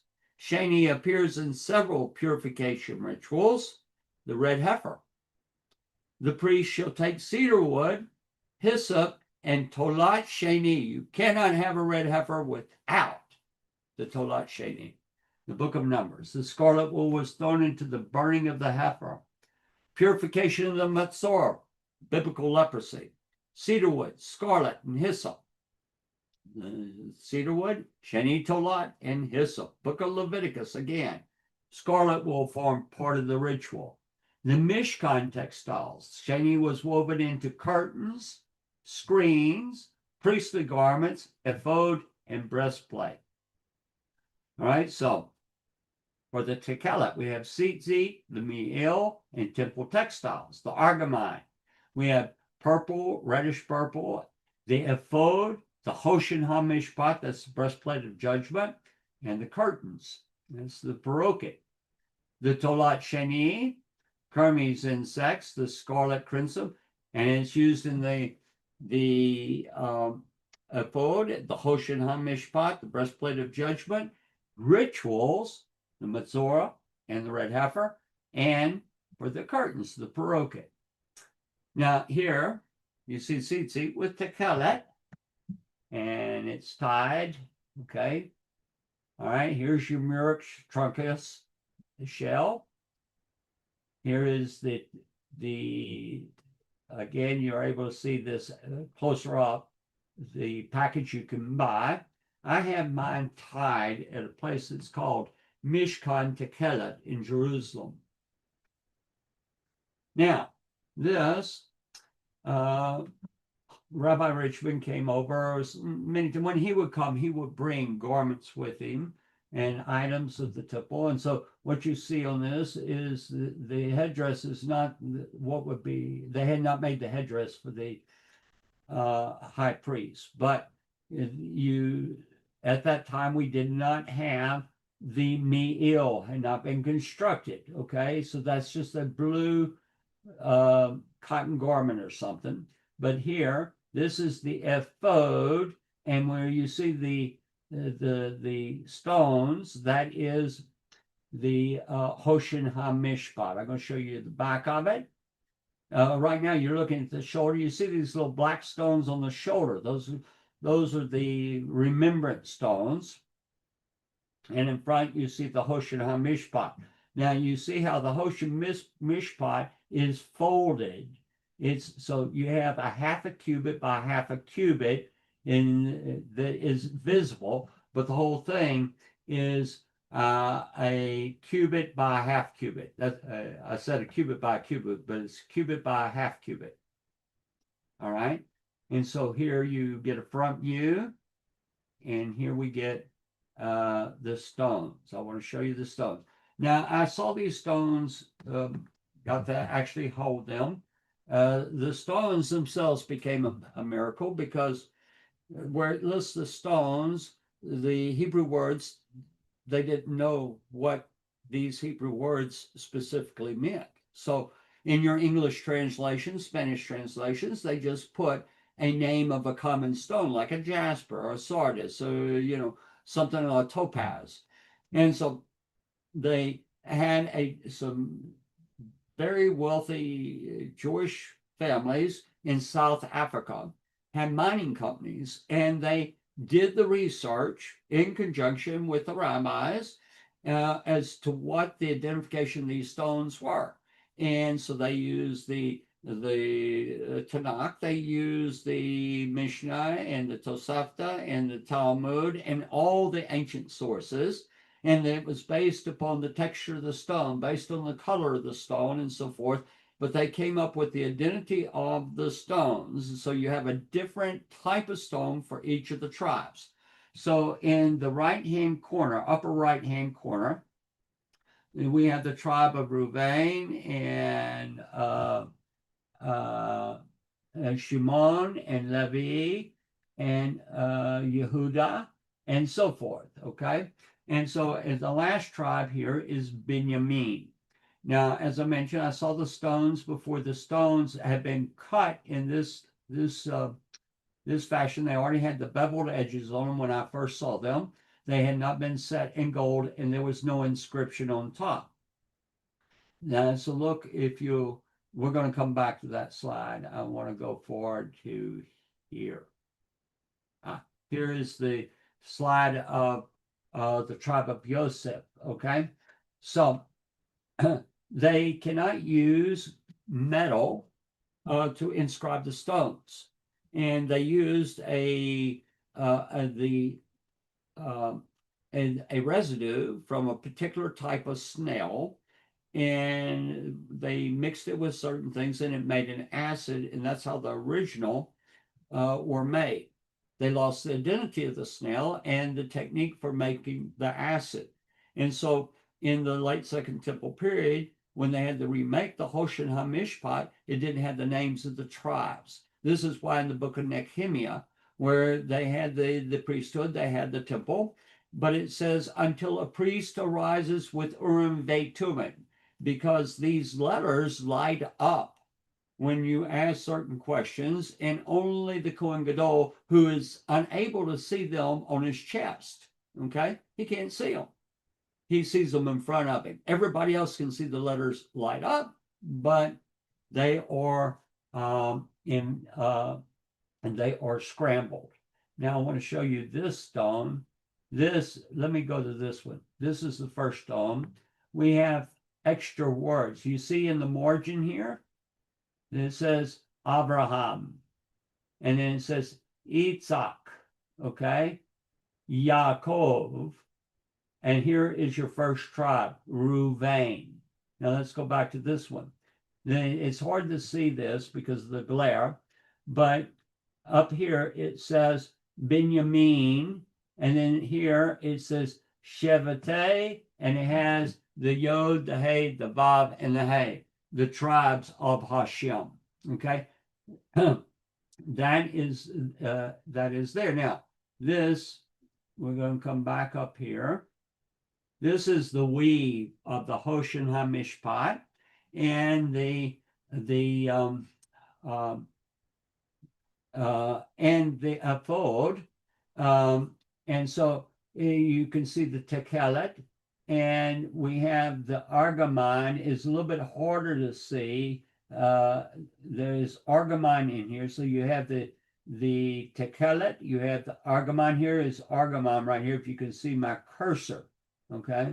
Okay, so this is argamine right here, and so it's the purple, and then the red is the sheni tolah, and you see the gold thread, okay, and then this is the white is called shesh, that's linen. These are wool and linen, and if you know your scriptures, you can't mix wool and linen together, except in the garment of the Kohen Gadol.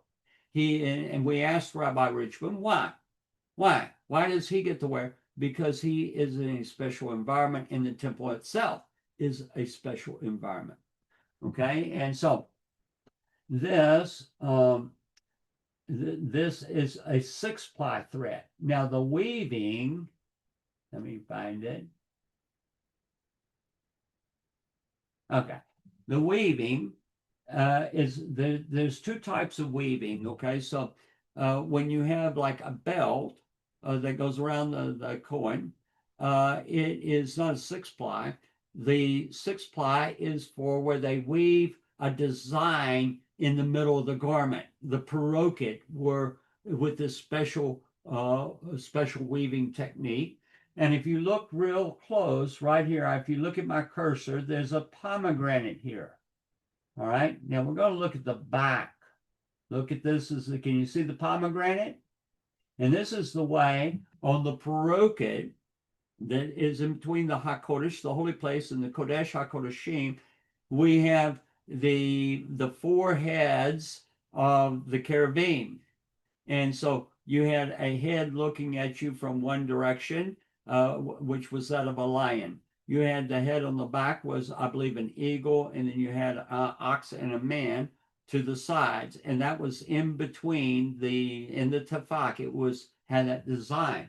Okay, there's a lot here, and they had to learn how to do it. This is a single thread of techelet, and this is the 6-ply. It has the gold. Anytime you see the gold, it's going to be the 6-ply.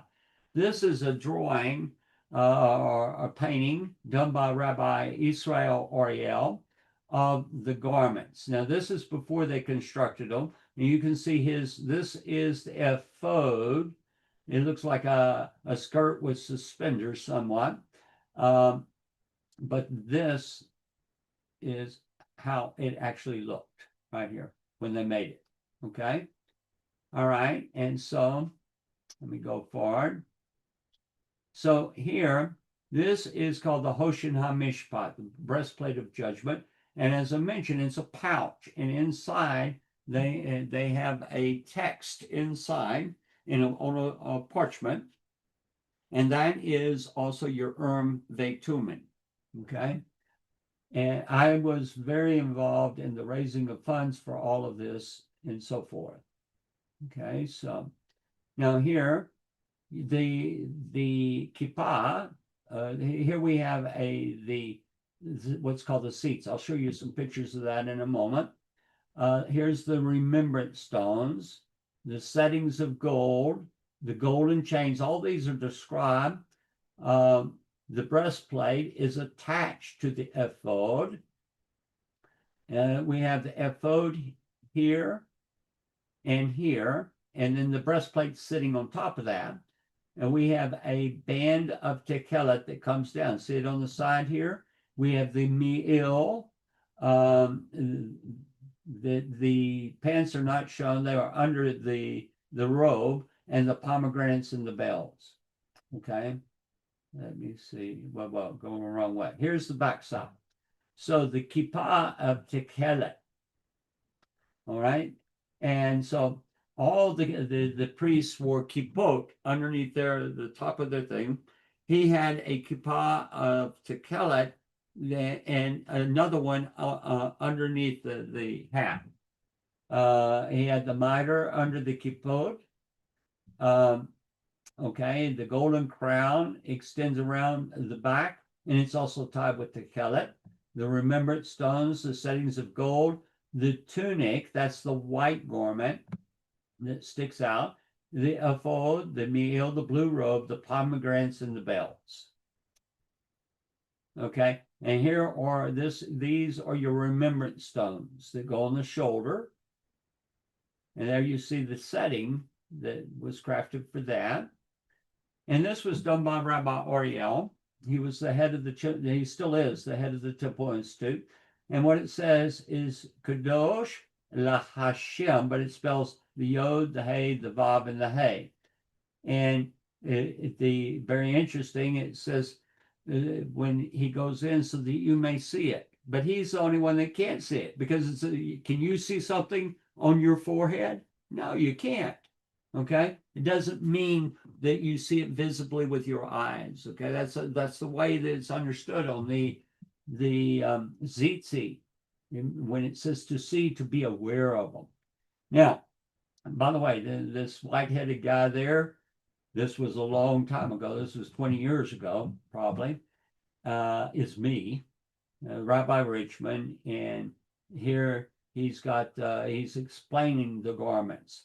And, we really lost something when Rabbi Richmond he doesn't have the health to come to the United States anymore. But he used to come and he used to bring garments and vessels. And people that had never been to Israel, they would come and see and marvel. But people, this is the reality.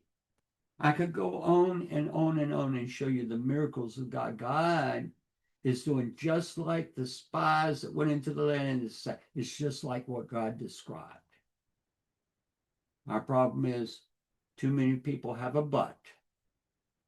They say, but, and they give you their excuse.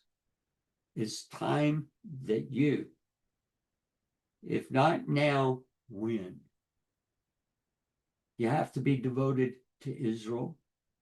If you're Jewish, you need to be planning to return. You need to be 100% supporter of Israel. And you need to be an avid worker towards the building of the temple. You know, David wasn't allowed to build the temple. It didn't happen in his day. But David is one of the builders of the temple, because from the time that God said, you're not going to be able to build it, he did everything to prepare for its building. And I challenge you to do the same. All right, I'm going to go to the questions, and we'll see what we have.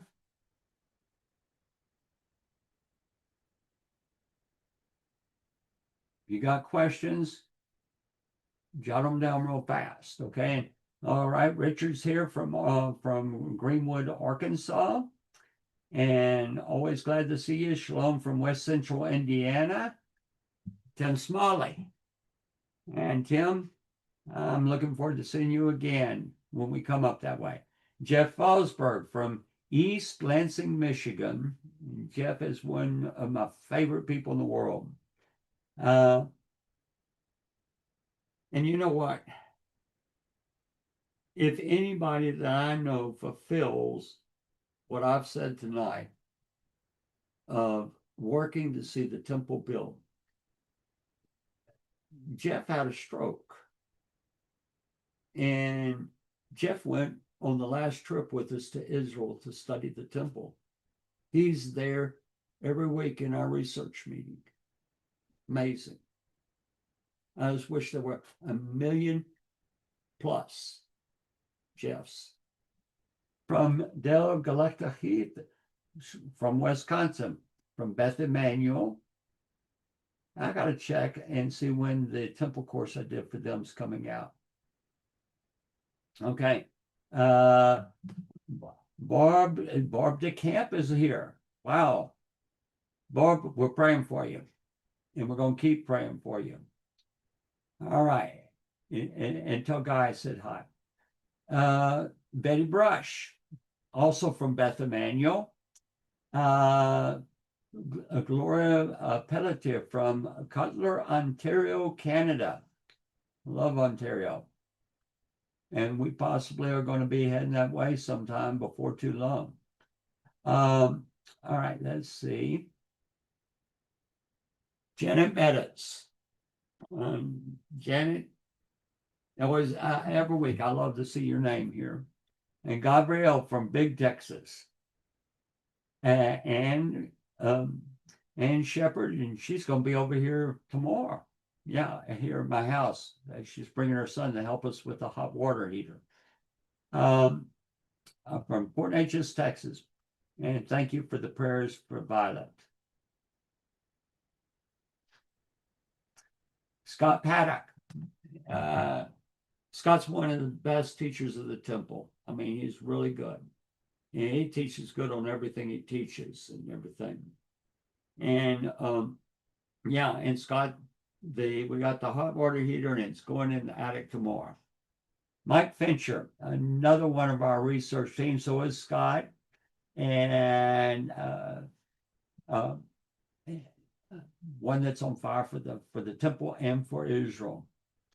And Janet, thank you for your prayers, all of you. And please keep praying. we believe everything's going to come out well, but we need all the prayer we can get. Just follow him. Ryan Fincher. This is Mike Fincher's son.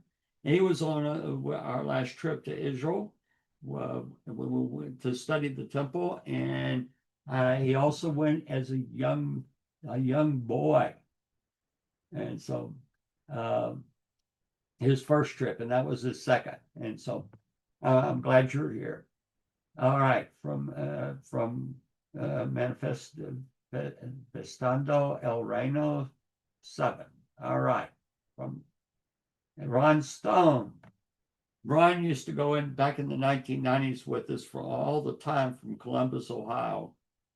And I drove up there once and saw him, and we took him a bed. Debbie's father had passed away, and his mother needed a hospital bed, and we rented up there to him. My son Isaiah and I made a one-way trip without stopping from Texas to Columbus, Ohio. Spent an hour there, turned around, and drove back home all the way. Great memories. And Victor Schultz. And Victor, hope I get to call you in the next couple of days, because I want to go over some things. I mentioned about having transcripts here, as well as PowerPoints and several things. Okay. And Victor, you've also inspired me in some of these messages here.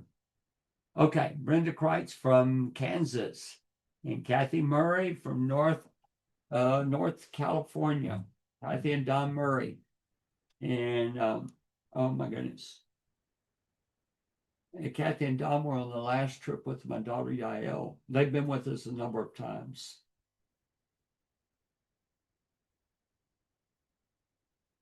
All right. All right.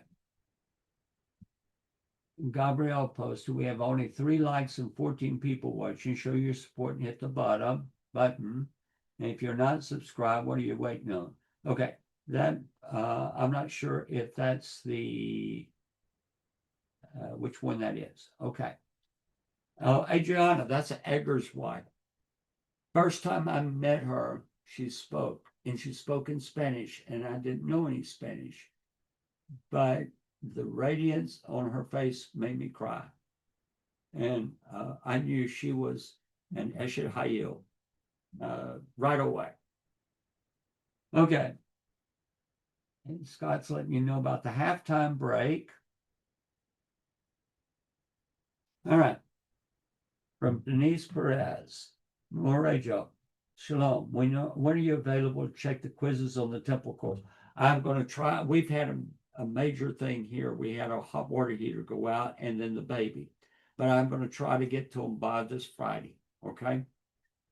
And I thank you for bringing it to my attention, because every day I have meant to get to it, and I've had something come up every day. All right, Hadassah B. I like the smiley face.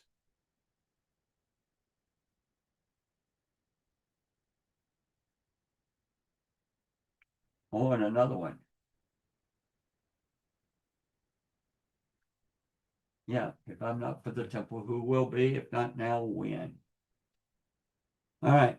When we were in Israel, May 2024, this is Mike Fincher, we attended that class for our group on making the Lechem Hapanim. We were making the different breads and how they or our instructor had to find or make flour to make certain breads without yeast that would rise. I knew right then that prophecy concerning the Beit HaMikdash is being fulfilled. I'm so glad you brought that up, Mike. I mean, you just can't imagine all the tremendous miracles. I was talking with a friend today, and actually I sent some pictures to a friend of mine on the Purion that Reuben Prager had made. Reuben Prager had a company called Beged Ivri, means the clothes of Israel. or Hebrew clothes, basically. And he was a pioneer. He was a pioneer. He came, he spoke at my office. I found a picture today or at some point in the last few days of when he spoke. And people used to buy his garments and everything, but he made what is called the Apirion. And the Apirion is the wedding litter that the bride was carried in. It's mentioned in Shir HaShirim, Song of Songs. And he made the Jerusalem of gold crown. And he also brought back the Hatzi shekel. Okay, the Hatzi shekel. Give me a second.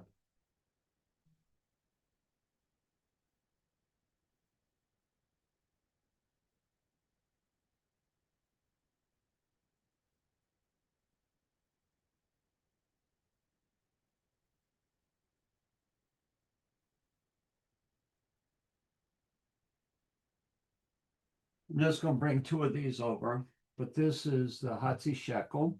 It's the half shekel, the temple tax. And this is every year they minted and they came out with another one. But Reuben really inspired me because he saw what should be there and he didn't have a but. He went and Rabbi Ariel told me about Reuben one day. He said, he's a good boy. Okay, that's a big compliment from that side, from that rabbi. And but I was in Israel, I was in Jerusalem on the day he died. And another great, Rav Yoel Schwartz, died. Same day. He was the vice president of Beit Din of the Temple Institute. Of the Sanhedrin. And Rabbi Schwartz was, he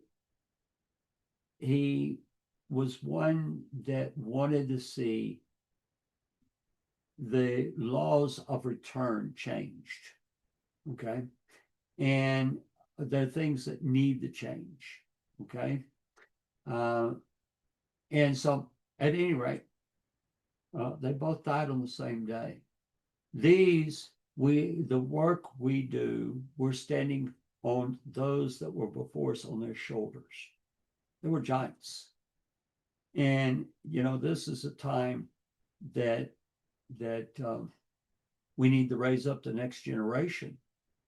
Okay. All right. Let's go forward. Let's see. All right. Deb Galacta Heath. Was the Murex snail dead before they drilled into it to get out the blue color? It's a good question. I'm not sure. I'm pretty sure that that they would collect the shells, and I would imagine that once the snail died, it's going to start to deteriorate, and so I would think that it would be a fresh living snail. That would be my opinion. All right. Jalotif 2. I'm new here. Shalom. Sorry, I'm familiar with the message of the stream. Okay. Well, just ask questions on what you have difficulty with. And you can go back if you're interested. You can go back and you can go to Jerusalem Temple Study, and you can download the there's over 1,000 videos there. You can go back and do some searches and get some material on it and follow it through. But I'm glad you're here. Okay, Teresa Anderson. Can you recommend where a person would start if they're new to studying the temple? Yes. I need to get where I'm keeping up with the tests as they come in. We had a problem that kind of prevented me from for a little bit, but I have a temple course. There are 13 lessons. It's structured. So the first lesson is going to be the command to build. The second lesson is going to be the history of the temple. The third lesson, it goes in progression. And there is a 2-hour video with each lesson. There is a test. With some of them, there's some reading assignments. I grade the tests myself. And so I would recommend that. If you're a member of the Jerusalem Temple Study, a gold member, you can take the course for free. And in fact, that's actually the only way that it's available. First Fruits of Zion is coming out with a temple course. It will be a little bit less in the content, but we filmed that for First Fruits during last summer, and it's supposed to be out very soon, or it might already be out. You might check there. I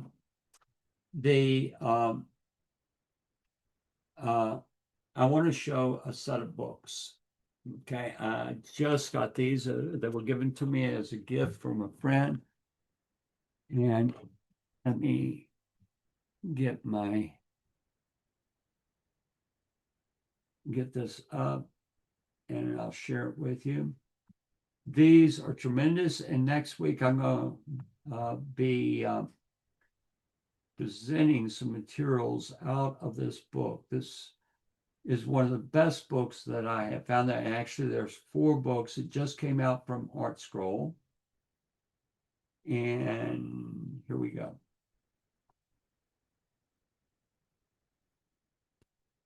Okay, it's called Yisod Veshoresh HaAvodah, and it is in, you can see where I am in here. Okay, so this is going to be down here in English. Okay, and let me show you, there's 4 volumes. Let me get here. You can see the 4 volumes here. There's the case it comes in. Okay, it was written in the 1700s, and I want to read some of the index here. And like I said, I'm going to hopefully do some material from this work next week. All right. So it has the author's introduction. Then he goes in the first gate, the grand gate, the purpose of man's creation, and so forth. But it will come into the actual observance of commandments, that how that we are supposed to observe them, not just that we're supposed to observe them, but how. And it will go into on the temple and all of these things. Now, Teresa, you are experienced. These would be great books for you. So there are other works that you can get. I would encourage each individual to get a copy of the Mishnah. If you can get the Kahati, that's what I would recommend. And start off with the tractate Midot. Okay, Midot means measurements. It's measurements of the temple. Second tractate you want to read is Tamid. It's the daily services. Third tractate you want to read is Yoma. And from there, just go through how much of the Mishnah should you read? All of it. How many times should you read it? It's unlimited. Okay, you're going to read it and read it and read it. I do not recommend that you start studying Talmud until you master Mishnah. But we might be able to get together a list of things. All right, Elka Espino Diaz del Castillo, thank you. thank you to you for being here. Nadia Carmona from Tennessee. All right. I love Tennessee. Frank Otora. Oh, Frank. Shalom from North Carolina, from South Carolina. I've got a son-in-law that's in South Carolina now. Okay. Let's see what we have.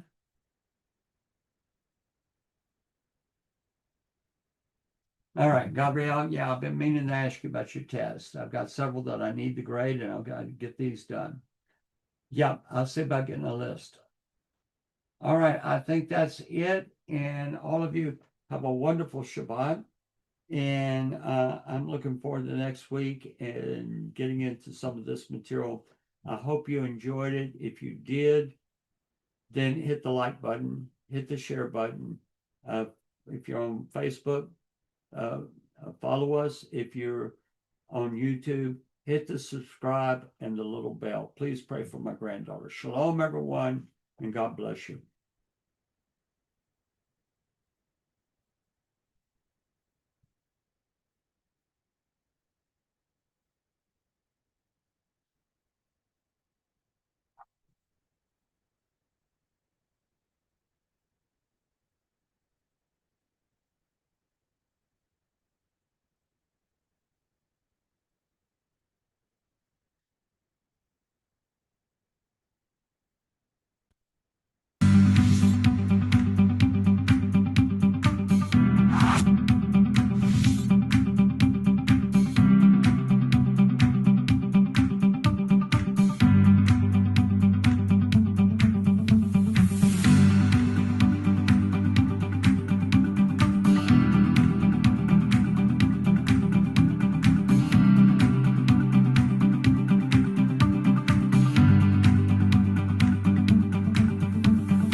nombre es Gabriel Gallegos.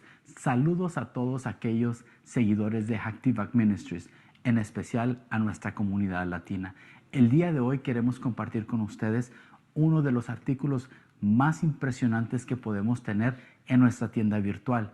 Te invitamos a que te quedes y a conocer más del modelo tridimensional del templo.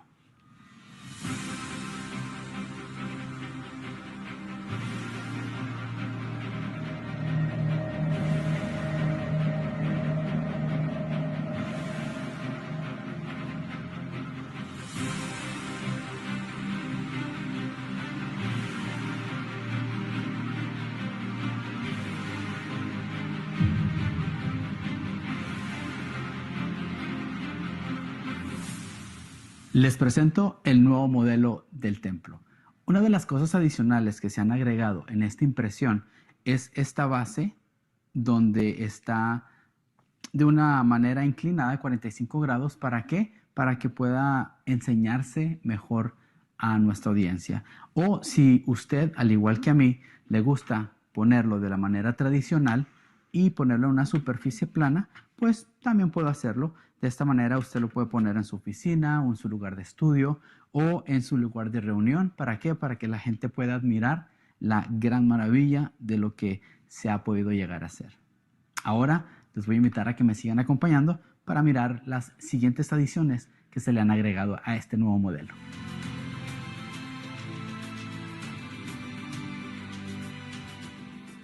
Uno de los nuevos aspectos de este nuevo modelo tridimensional son los colores que se han añadido, como el color oro, el color blanco, un café y un café un poquito más claro. Podemos mirar el color blanco en los 15 escalones que están en el atrio de las mujeres, como también en las 4 lámparas. Podemos mirar el color blanco en el misbeach, en el altar, como también en los 2 escalones que están entre el ulam y el altar. Podemos encontrar este color blanco también en estos pequeños mikvaot o también baños de inmersión que se han añadido. También podemos apreciar en el misbeach, el altar, se agregaron a color las 3 fogatas y en el centro podemos encontrar de color café más claro las cenizas del altar. Otro de los buenos beneficios de este modelo es de que los edificios adicionales, el techo puede ser removido.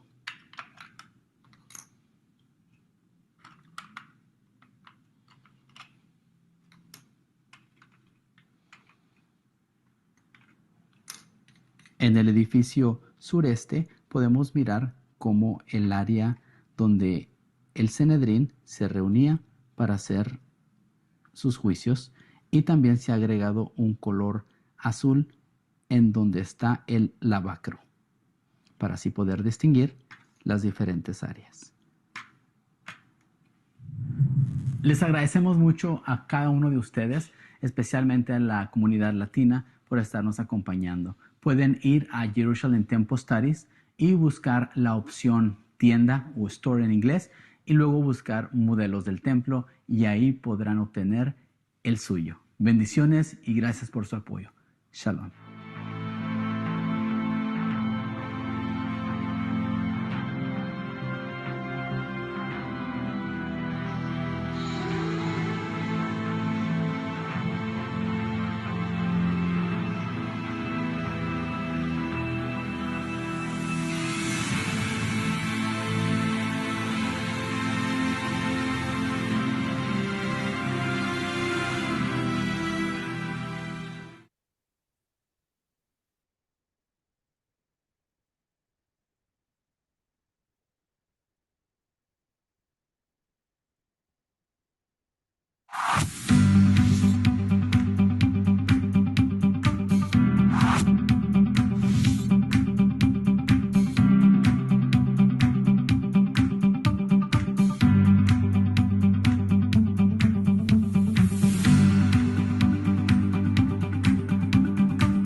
Gabriel Gallegos. Saludos a todos aquellos seguidores de Active Ministries, en especial a nuestra comunidad latina.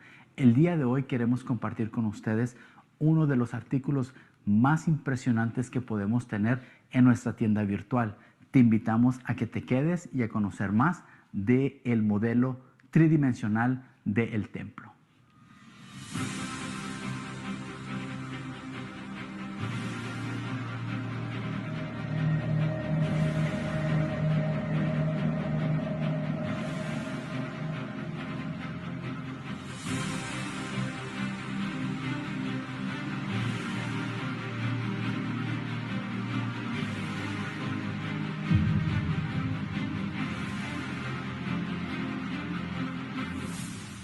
Les presento el nuevo modelo del templo. Una de las cosas adicionales que se han agregado en esta impresión es esta base donde está de una manera inclinada de 45 grados. ¿Para qué? Para que pueda enseñarse mejor a nuestra audiencia. O si usted, al igual que a mí, le gusta ponerlo de la manera tradicional y ponerlo en una superficie plana, pues también puedo hacerlo. De esta manera usted lo puede poner en su oficina o en su lugar de estudio o en su lugar de reunión. ¿Para qué? Para que la gente pueda admirar la gran maravilla de lo que se ha podido llegar a hacer. Ahora les voy a invitar a que me sigan acompañando para mirar las siguientes adiciones que se le han agregado a este nuevo modelo.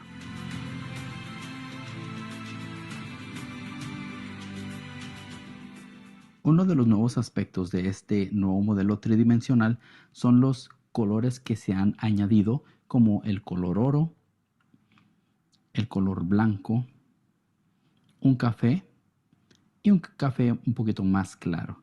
Podemos mirar el color blanco en los 15 escalones que están en el atrio de las mujeres, como también en las 4 lámparas. Podemos mirar el color blanco en el misbeach, en el altar, como también en los 2 escalones que están entre el ulam y el altar. Podemos encontrar este color blanco también en estos pequeños mikvaot o también baños de inmersión que se han añadido. También podemos apreciar en el misbeach, el altar, se agregaron a color las 3 fogatas y en el centro podemos encontrar de color café más claro las cenizas del altar. Otro de los buenos beneficios de este modelo es de que los edificios adicionales, el techo puede ser removido.